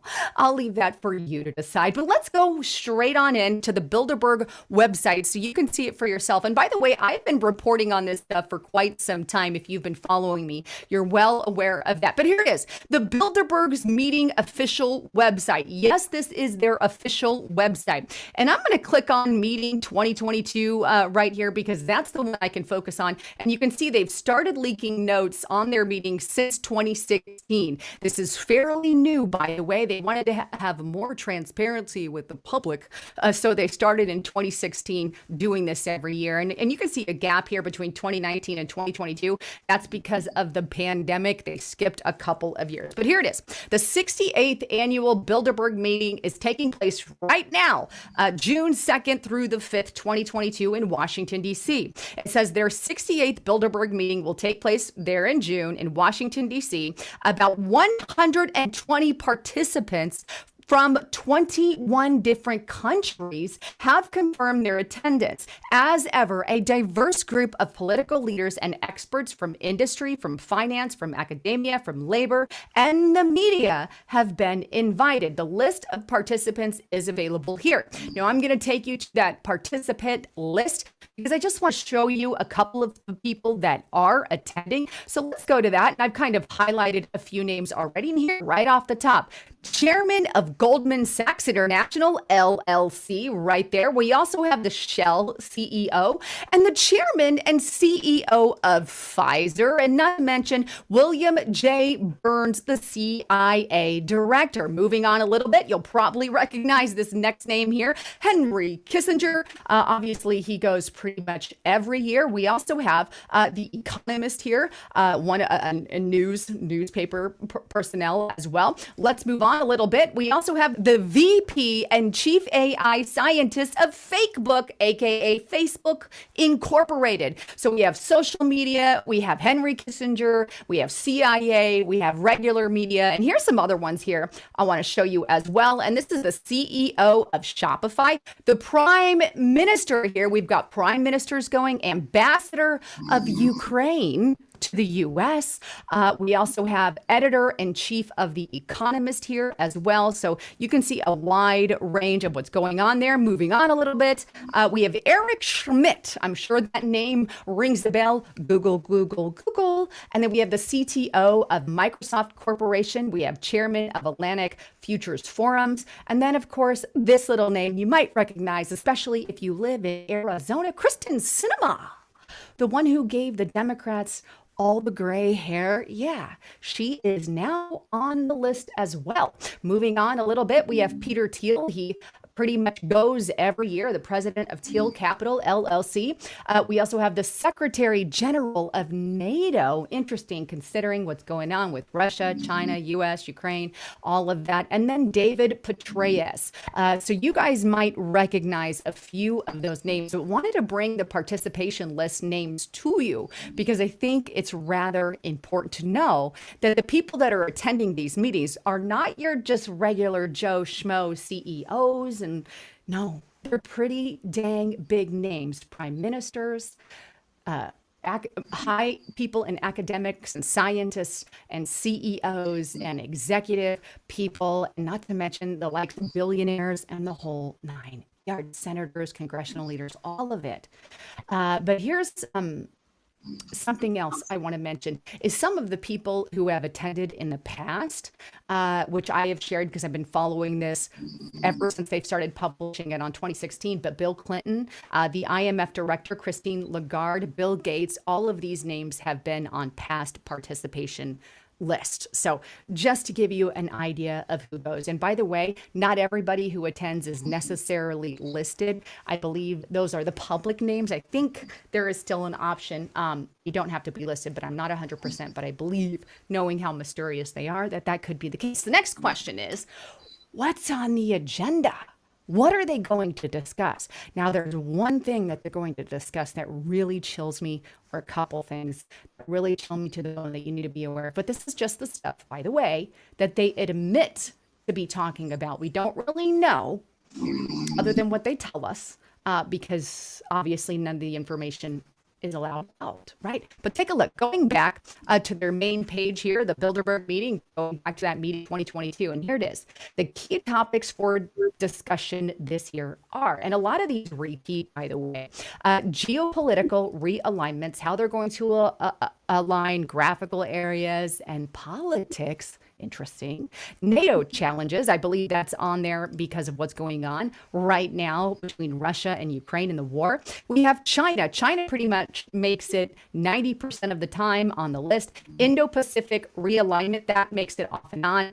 And then we have U.S. tech competition. We have Russia. Russia. By the way, I'll show you in a moment, but Russia has made it every single year. Interesting to see where we were back in 2016, where we are now. But Russia's been on the list consecutively every single year, and China for the most part as well. Number 7 chills me to the bone. Now, I'm going to expand on that in a moment, but continuity of government and the economy. In case you're not aware what that exactly means, continuity of government is the principle of establishing defined procedures that allow a government to continue its essential operation in case of a catastrophe such as a nuclear war. And I'm sharing that for the Democrats and liberals out there listening, by the way. I know most of you know what that is. But basically, it's a plan in place in which a shadow government, if you will, can take over and run while this chaos is going on. And I'm going to expand on that in a moment. Number 8, disruption of the global financial system. It's interesting that that's on there because right now there is a massive disruption. We have inflation, we have a shipping supply crisis, we have financial crises all across the globe. And of course, this is the topic of discussion. And I wouldn't put it past them. I don't know, obviously, this is my opinion, that they are talking about things such as a cashless society, such as cryptocurrency, such as how to put systems in place which they can control, more or less, money. They've always been about that. Number 9, disinformation, because they can't have real information leaking out, so they label anything they don't want to talk about disinformation. Then we have energy security and sustainability, aka Agenda 2030, aka New Green Deal, aka green policies, and the whole 9 yards. 11, post-pandemic health. 12, fragmentation of democratic societies, trade and deglobalization, and of course, Ukraine is thrown in there as well. Now, just to show you some of the past meetings, you can see some things here that have been on past and are going on future. So climate, China, Russia, you can see the future of capitalism. That was 2019, 2018. And I'm just going through this very briefly. You can see Russia yet again on that one. 2017, here we go. We have China, we have Russia, we have Middle East, and of course Trump, because they didn't like what Trump was doing. That's 2017 and 2016 here. Russia and China yet on it again. And there's that as well. So as you can see, there is a lot of similar threads that they discuss year after year after year. And coincidentally, it's the same stuff that's kind of just, happening and advancing as we go along. But with that, let's go back to the one point that I really want to hone in on that meeting in 2022, and that is number 7, the continuity of government and the economy. Now, the reason that I think this is important because why are a bunch of internationalists who are from many different countries, the 21 different countries all across the globe, talking about continuity of government? This here in America, we do have that. In America, we have continuity of government. Why is this of any topic to a global organization? Why would they discuss something like that? And I think in light of what happened with the COVID-19 pandemic, are they afraid something's going to go and happen in the future? And what is the plan, right? Why are you discussing things like that? And maybe it's not directed at America, but I can't get the feeling that this is something that we actually have in America, and I'm sure they've got it other countries as well. But it really strikes me as odd that they're discussing it, and here's why. If you go to the whitehouse.gov, they have a whole background on what the continuity of government is, and it talks about it a little bit. The U.S. has a plan in place to continue the operation of the government following catastrophe on the nation's capital. And they have a National Security Presidential Directive 51. And I'm going to get into presidential directives in a moment. It goes on, buried deep within a 102-page national continuity plan is the strategy for mass evacuation, relocation of government, how the military and everything respond. And basically, it entertains the idea of a shadow government being involved, because in this continuity of government plan, we don't really know the details. We don't know what's going to happen. We don't know who's in charge, if you will, how it's going to flow, or any of that. But there's kind of the idea. Now, this leaked out, and I did an entire report on this on Restrictive Republic, but this leaked out about, I want to say a little over a week ago, about a week ago, a little over a week ago. But in the New York Times has came across documents of the president's plan, which stem from many presidents prior, of what they will do in the event of the apocalypse. They basically, same thing as what they would do with continuity of government. Here it is. Documents shed some light on secret U.S. plans for apocalypse scenarios. It goes on to state, newly disclosed documents have shed a crack of light on the secret executive branch plans for apocalypse. Yeah, like a nuclear attack, when the president may activate wartime powers and national security emergencies. Until now, the public knowledge of what government put in these classified directives, which invoked emergency and wartime powers granted by Congress or otherwise claimed by president, have been limited to declassified descriptions. And they include things like imposing martial law, rounding up people deemed dangerous, and censoring news from abroad. And by the way, they are not sharing this, and it has not been made known to Congress. Now, I went in this in detail. I don't want to retouch on it, but basically this is about in the event that they have to invoke some kind of continuity of government in the event of a nuclear attack. And here's some of the stuff that got leaked. And what got leaked are the Presidential Emergency Action Documents, which they're calling PEADs. Now, what are these PEADs? Well, they're proclamations, messages to Congress in the event of the emergency. And some of these directives include things like this. And I believe there's 56 of them as of 2017. Obviously, we don't have them all. We don't have, we don't really have them, but what we do have is what they've done in the past. And here's some of the things they've done in the past. As you can see, authorized detention of alien enemies and other dangerous people, suspended the right of habeas corpus, provided various forms of martial law, issued a government warrant permitting search and seizures of property. We have established military areas, suspended production of the Federal Register, declared state of war, authorized censorship of news reports. And I can only say that that would expand today. But it's interesting that continuity of government is on the list this year for the Bilderbergs. And this is in the middle. And the reason why I guess this is throwing up red alarms for me is because right now we are in a state of chaos in America. We have warnings from everyone pretty much about the economy, how we're going to have food shortages, how we're going into a recession. We are in a recession. They just don't want to admit it. How we're having supply chain crisis and all these crises, job shortages and all of these all at once. So do they see things getting to the level where something like this might take place? And God, I hope not. Anyhow, wanted to bring you the latest on all of that. Thanks again for tuning in. I'm Lisa Haven, signing out.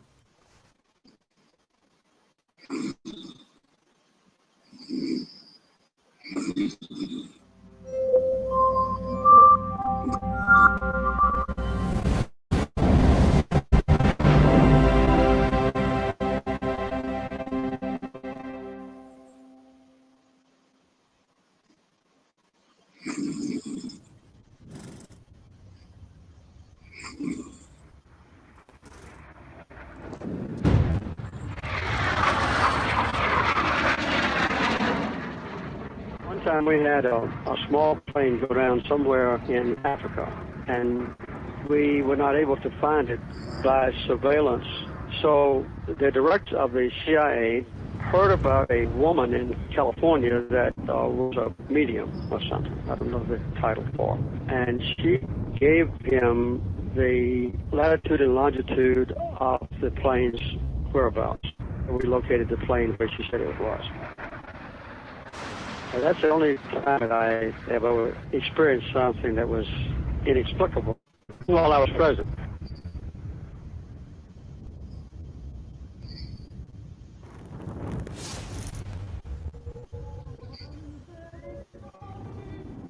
He was the most psychic man in the world, but nobody seems to know what killed him.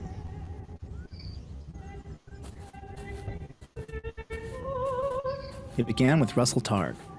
The physicist in the beret there appeared at my door with a box of documents.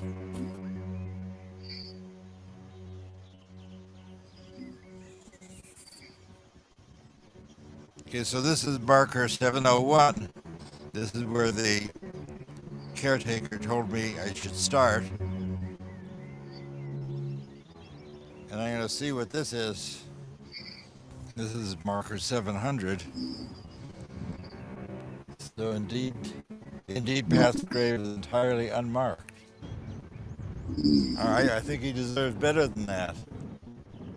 This is probably my last opportunity to say goodbye to my good friend Pat.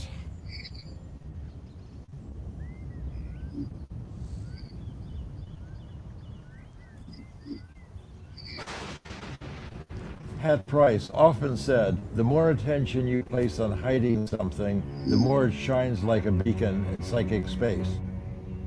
Pat Price died in 1975, and some people believe it was because of his work with remote viewing. Psychic spies, Cold War whimsy, or secret weapon. Some people may have certain psychic powers. This may reassure you, it may alarm you, but in fact, for some years now, the U.S. intelligence community has wagered a modest amount of money on the possibility that such powers do exist. Such powers do exist. But the most enduring experiments have been in the field of remote viewing. We got into it when we discovered that they were in it.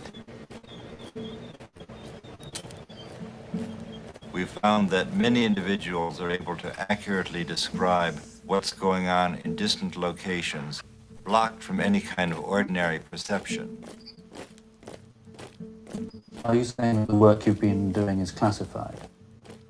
I really can't talk about matters of classification, as you can imagine.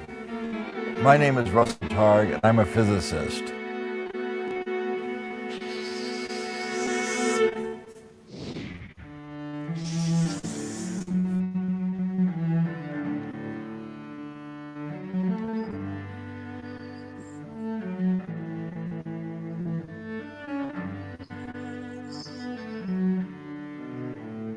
This is our last chance to tell our story.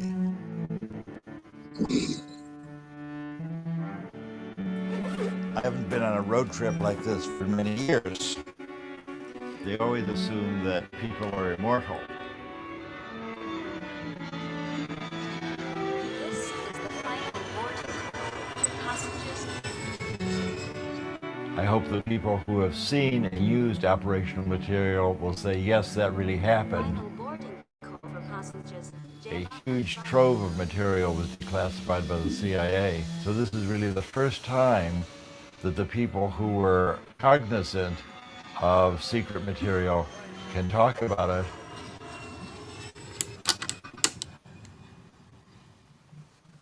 At one time, humanity worshipped fire. The shamans called it magic, and the people feared it. And now science recognizes fire as simply another part of the natural world. Ideas change based on new evidence. But the fear of the unknown remains. The future is all blue, very large. What if psychic abilities were real? What if you could look anywhere, using only the power of your mind? And if these abilities really exist, what would that do to the world when it found out? With my second hat turban and my crystal ball.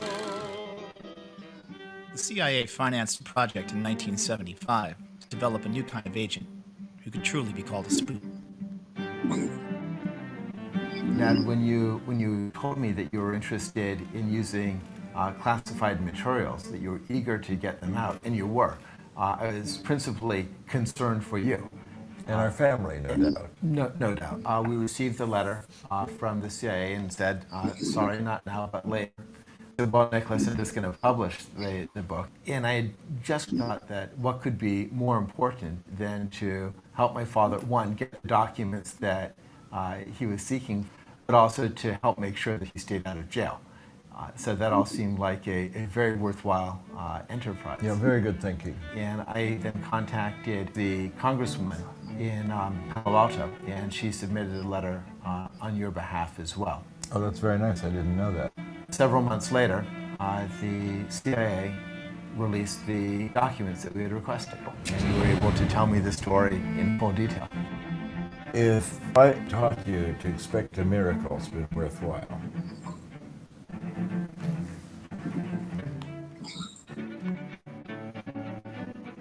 With the floodgates now open, an additional 70,000 documents on remote viewing were declassified.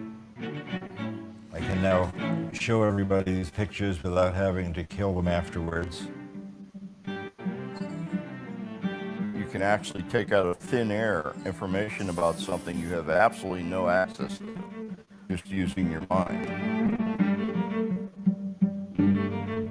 If we want to know why the CIA was lying about our program, perhaps we should go to Detroit and talk to Kit Green, our former contract monitor. He was branch chief of the Life Sciences Division at CIA. I was given the results. The drawings showed the ability of a visual representation that appeared to be better than overhead imagery. In Pat Price's drawings, it was as if it was from inside his brain that the information was coming, not from his eyeballs overhead looking down. It was obvious to any intelligence organization that if you had an ability to be able to remotely perceive stuff, really remotely, like any place in the world, that could be an extraordinary intelligence source. The remote viewing program basically ran from the early 70s to the mid-90s. For more than 20 years, the CIA used psychic abilities operationally and in a top secret program for the U.S. government.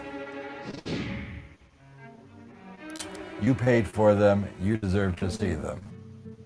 CIA had said cease and desist. And people said, this stuff is so intriguing that we got back into the game.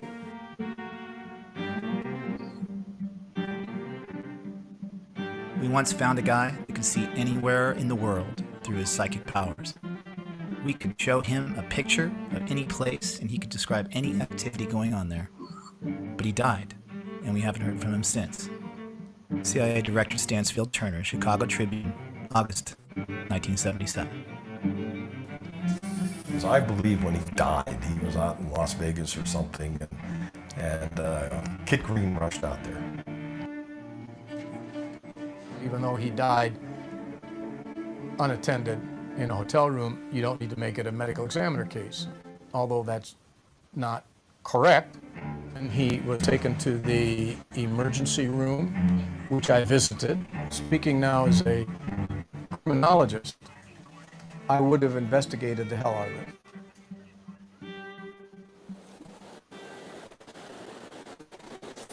But the water's a little bit murky. So I'm going to change to a bigger fly that they can see better. Oh, there we go. We got one. So what do you do with it after you catch it? Catch and release only. The cutthroats are now pretty endangered, so you can't keep them. Where the red is, it's like his throat's been cut. Yeah. Ken Kress was our long-term contract monitor at CIA. He was a physicist. Ken Kress became a mythic figure when he wrote a long paper in Annals of Intelligence describing our program, but he's never come forward. Kress had never been interviewed before this film, and every question we asked had to be submitted for vetting by the CIA. I was undercover. The fact that CIA was even doing anything with SRI was confidential information. So Sid Gottlieb looked around, came up with my name because I was a physicist, and he called me in and he said, well, I'd like you to take over this project. And he said, the reason is there's two physicists at SRI, and I think you three can probably communicate.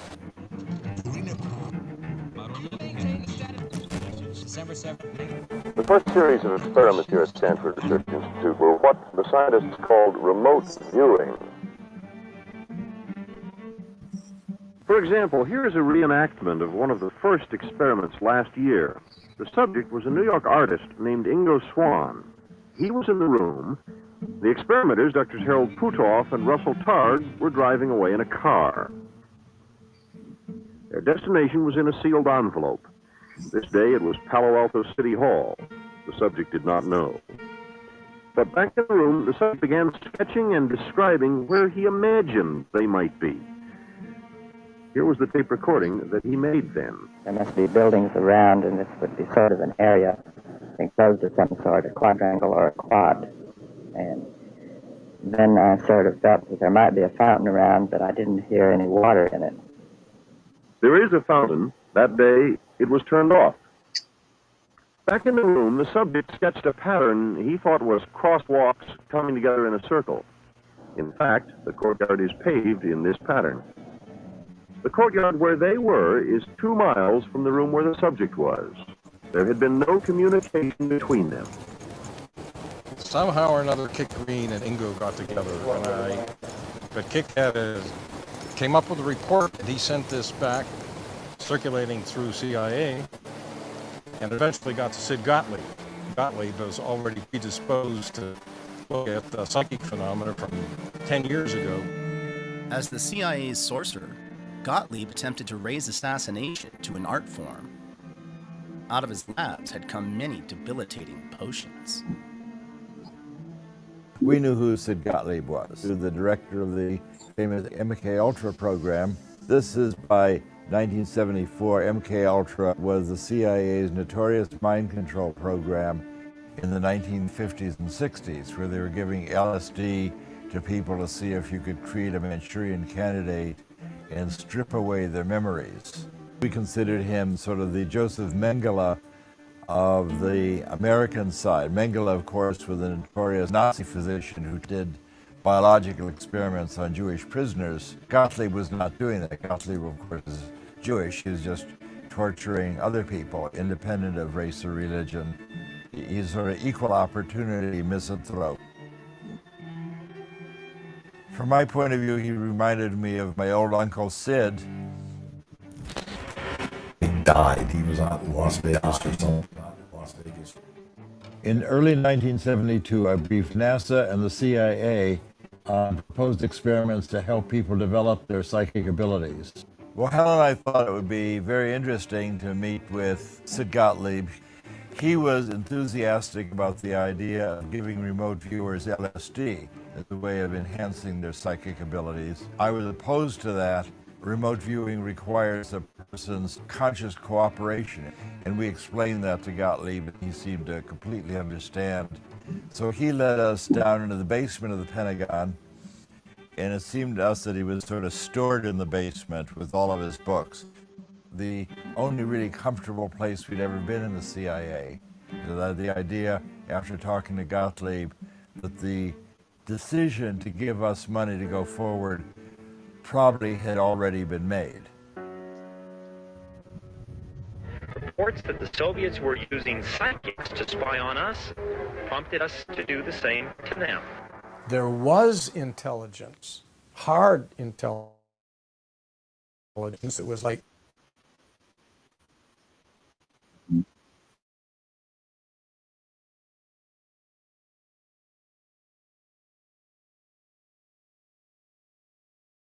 States military, United States intelligence officers, and United States scientists would be ripe for recruitment as spies if they were interested in crazy things like psychic research, remote viewing, and parapsychology.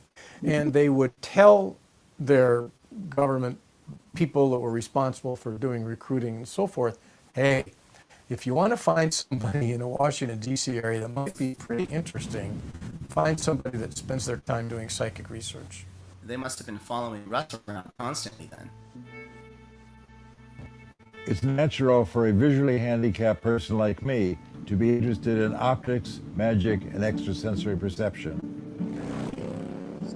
I'm a legally blind motorcycle riding physicist. In 1934, I was born in Chicago.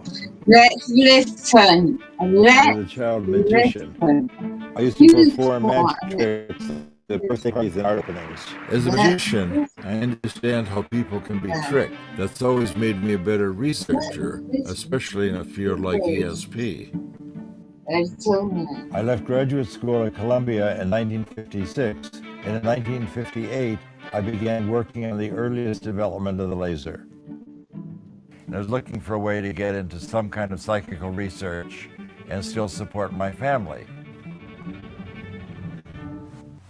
Russell was enthusiastic, and Hal was more like what you would expect a theoretician to be.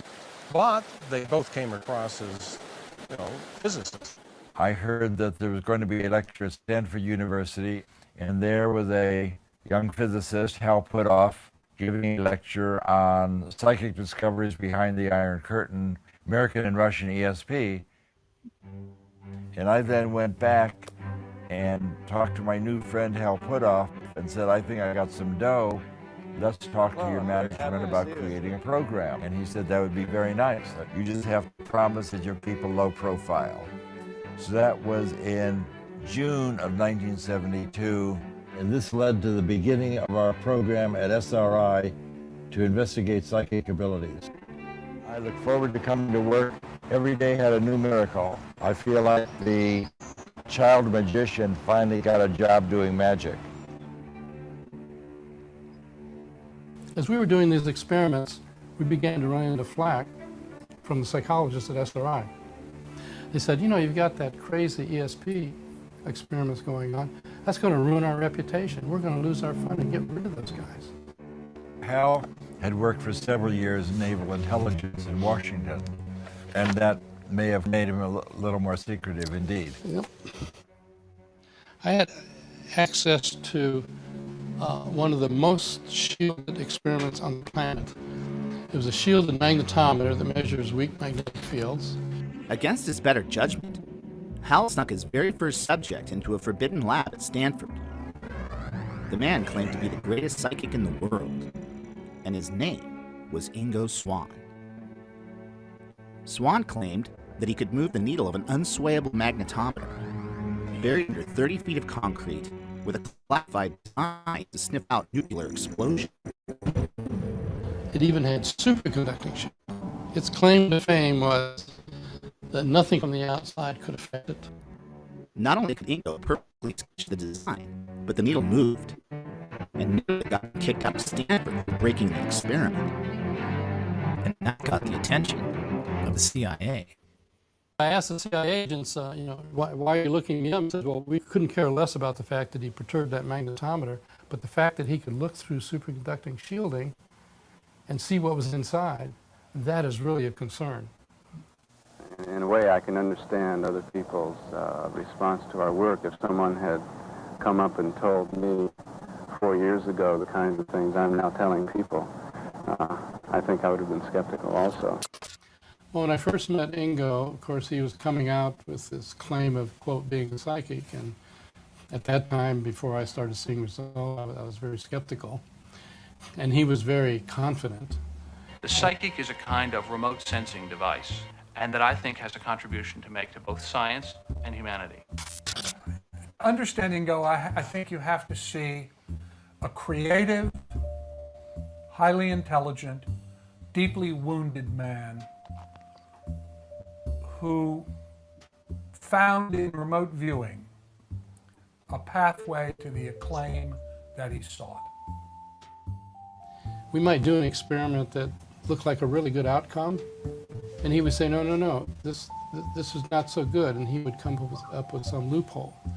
And so he would say, look, if we take credit for an experiment and then someone can come along later and find some loophole or some false positive, then they'll reject it. And then even when we do good experiments, they'll reject it. He told me a story. He was a homosexual, which doesn't matter. I mean, who cares? But it mattered to him because he told me a story which I've never forgotten of being beaten up by a bunch of boys who he liked and admired when he was a youth. And I think he wanted to be acknowledged. I've often recovered many of the thoughts about existence I had as a child. A major one of these was the separation of consciousness from the body, which was very real when I was a child. This kind of thing happens in art. I believe and always have believed, and I return to it many times in my life, that I am not this body in terms of consciousness, and consciousness can go places where the body cannot. It was very important to him to be validated by SRI. SRI was the first lab of a different order of magnitude from all prior parapsychological research. What SRI was always upset about is that during our day here, we brought in 1% of the money and 99% of the publicity. Back in 1972, SRI was primarily a contractor for the government and some industry. With the riots in the 60s and 70s, the fact that classified work was going on at Stanford University, they didn't like that. Up until that time, most psychological research was done by small foundations on minuscule budgets operating in a corner of some basement. SRI level of classification was top secret. It took a long time to get the security clearance. You can't walk around. You have to be escorted because of the secret projects. Full of high-class scientific equipment, beeping and showing on the cathode ray tubes and all that. And when Russell and Hal got positioned there, it had a big impact. And on Ingo, it had a particularly big impact because the work that he did at SRI drew a lot of attention. To be in that kind of laboratory, they must be very important and really have a grasp of the truth. So you guys had a psychological procedure that in the neighborhood thing, as it were, that was fantastic. And I think that's partially why you guys had damn good results. And all of them succeeded in remote viewing. Drs. Puthoff and Targ do not know how. And so maybe one of the most important things about the work done here is that it has been published in one of the most conservative and prestigious scientific journals in the world. With this note, few readers will finish without wondering for at least a moment if indeed ESP might be possible after all. What a difference that would make to us all. Jack Cummings, NBC News, Stanford Research Institute, California.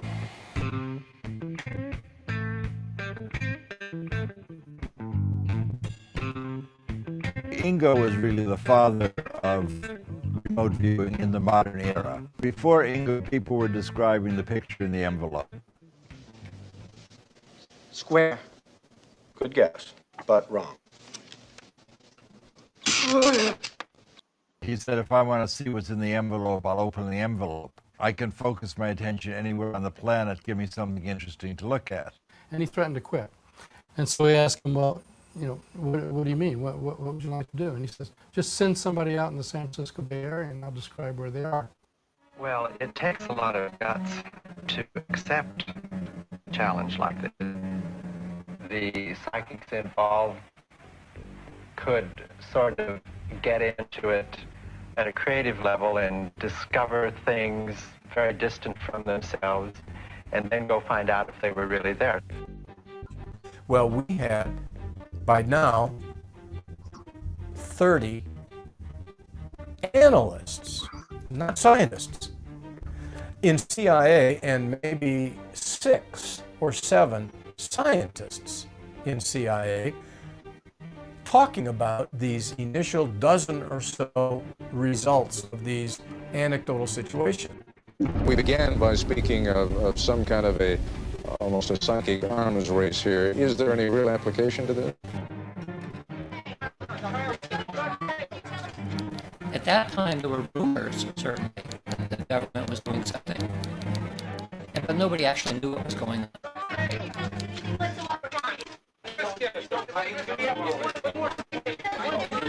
Why are the intelligence communities chasing after this thing called remote viewing?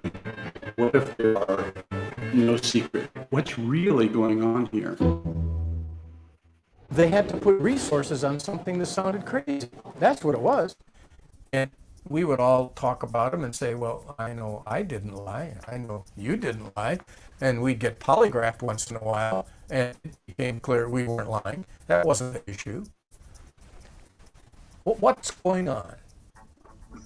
These people from CIA were very concerned. They had one goal in mind, to prove that it was nonsense. Well, we've looked in your background. You've had these high security clearances. You've been polygraphed. We know we can trust you. The Russians have been spending millions of dollars over a decade at some of the best institutes investigating so-called ESP. No scientists in America even believe there's such a thing as ESP. In fact, it was because the Soviets had a completely materialistic viewpoint. Even in Lenin's writings, he said, since consciousness isn't observable, it must be physical, and therefore physical things must have consciousness. And so he thought even atoms had some level of consciousness.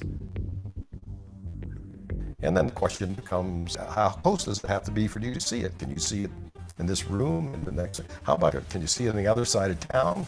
The question began to start formulate about distance. Maybe, like everything else that we know physically, it's quantum mechanical. That means it's spread out everywhere. It's not in space-time anymore.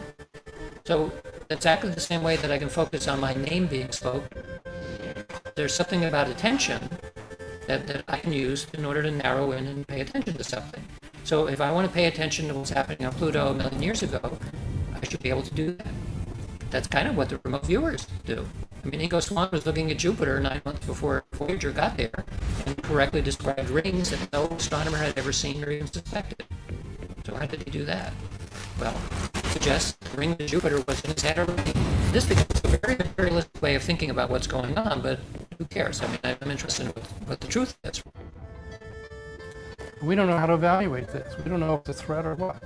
Well, I would say the difference between the American scientific community and the Soviet is that at the highest level in the Soviet scientific community, psychic research is taken seriously. There's no doubt about it. And you claim in this country it is not? I would say in this country it's not, because people are worried about the so-called giggle potential. Our normal socialization, being psychologists now, is that stuff like ESP is nonsense, it can't happen. So if somebody tells you to do it, they're asking something stupid. And they banged a telephone book size thing down on the table. Paraphysics R&D, Warsaw Pact of the Defense Intelligence Agency. When I thumbed through that and saw all the work that was going on. So the CIA was tracking all of these people. Yeah, in this case it was DIA. Here is the report that I finally wrote that summarized everything we could find at that time. It was called Key Intelligence Question Number 9. I labeled it paraphysics because I had to find a word that allowed us at the Foreign Technology Division to sense that there is a legitimate physics connection here. So let's just randomly, like a government support for parapsychics research. Paraphysics. Paraphysics.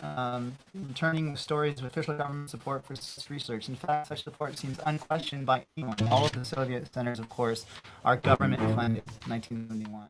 That's right. So especially over there, since everything was government funded, you had to take it more seriously.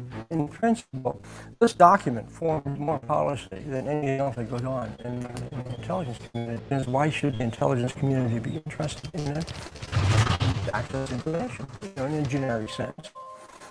You can use it for communication, like to remote places, submarines, and that came up later. I thought they'd laugh me out of the room. So what was their reaction when you Positive. said that? It was Positive. You got a positive reaction? Yes, they said, hey, this is good stuff, follow it. When he wrote his first report, Dale Graff had no idea what he was getting defense intelligence into. Despite a series of remote viewing experiments that beat the odds of over 1 million to 1, the CIA was still skeptical. The Army, CIA, DIA, they all had remote viewing programs eventually, but it all began with the NSA break-in. The real operational work began not with the bang, bullets, and bombs, but with a whisper. I'm sorry, actually, I misdirected you. You were on the right. No, we should be up there. About 2 psychics, 2 laser physicists that broke into the most secret NSA site that ever existed. It was a whisper that would eventually be heard around the world. The CIA had a new secret weapon. There was a hiatus, and then Sugar Grove came along. And somebody says this cockamamie thing. Well, now what we're doing is we're doing remote viewing by coordinates. And I say, what? It was codenamed Scanning. The Scanning program was started by Ingo Swann, and in that program, where we were using coordinate remote viewing, a viewer described what was located at any geographical coordinate of latitude and longitude, and would then describe what's there. And they tell me what this is. And I say something like, well, you're going to have to prove that to me. And the door opened at the end of the hallway, and a guy walks out. Could you give me some coordinates, just map coordinates of a place that you know? He says, this will do it. He says, I'm positive you don't know anything about what's there. I said, perfect. I took it. And then Kit gave Hannibal's coordinates that nobody knew about. From Ingo's standpoint, he said it's really a sexy target. It's got all kinds of antennas. Seems like a very hush-hush place, very military, and drew how things were laid out. The results came back so specific on paper that I was just like, it was kind of nonplussed. It included the diagram, guardhouse, accordion doors that roll up big enough to put a Jeep through, 4 stories below, hallway, cipher lock, and I took it to my colleague Dave, who would give me the coordinates, and I said, here. He said, man, Green, this is nonsense. I said, are you really sure? And he said, man, I gave you the coordinates of the log cabin I just built in West Virginia. So I called up my colleagues and I gave them the results, and I'm sick of it.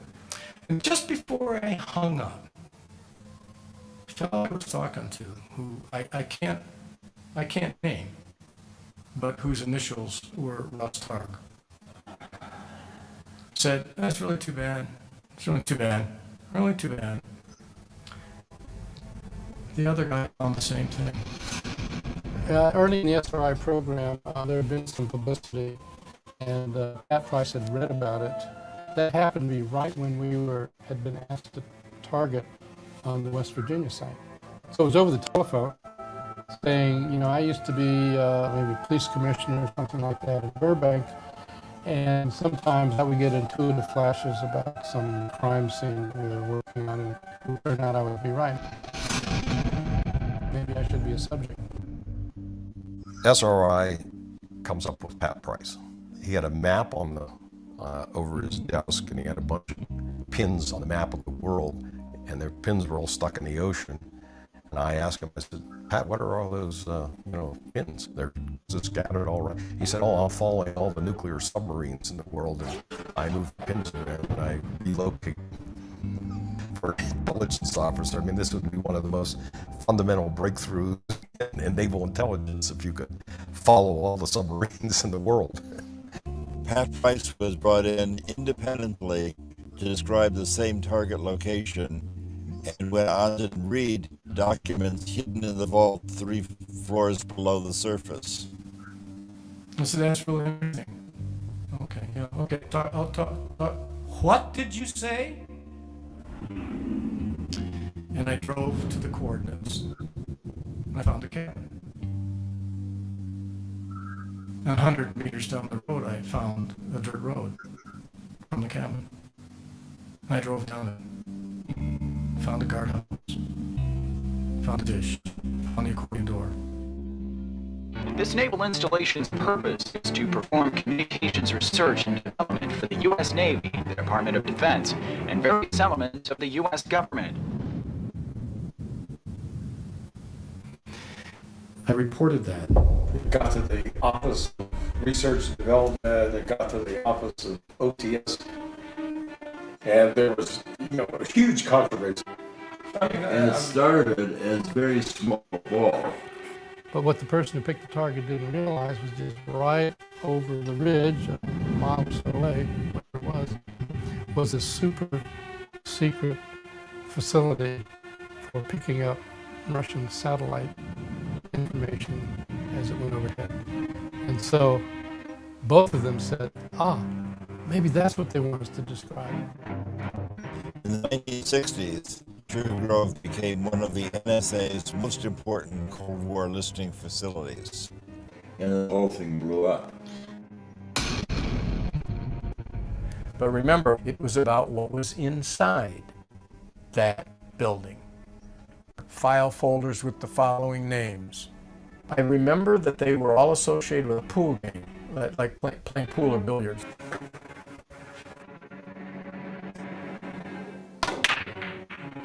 Filing cabinet on the north wall labeled Operation Pool Cue.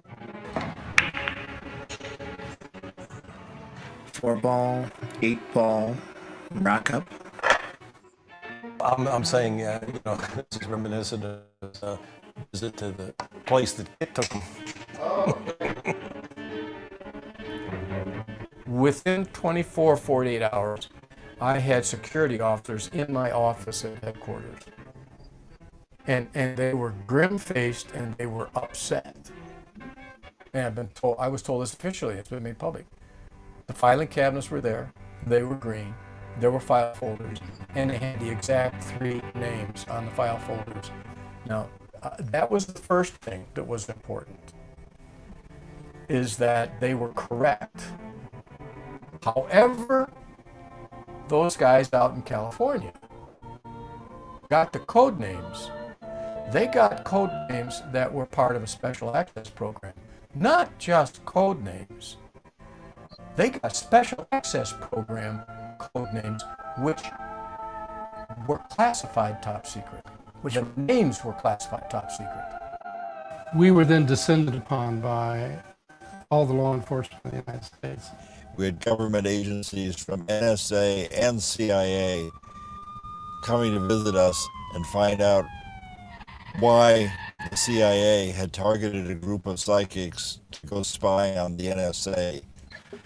So I didn't know whether to be sick to my stomach or what to do. So it wasn't just Kit Green, it was the owners of this site.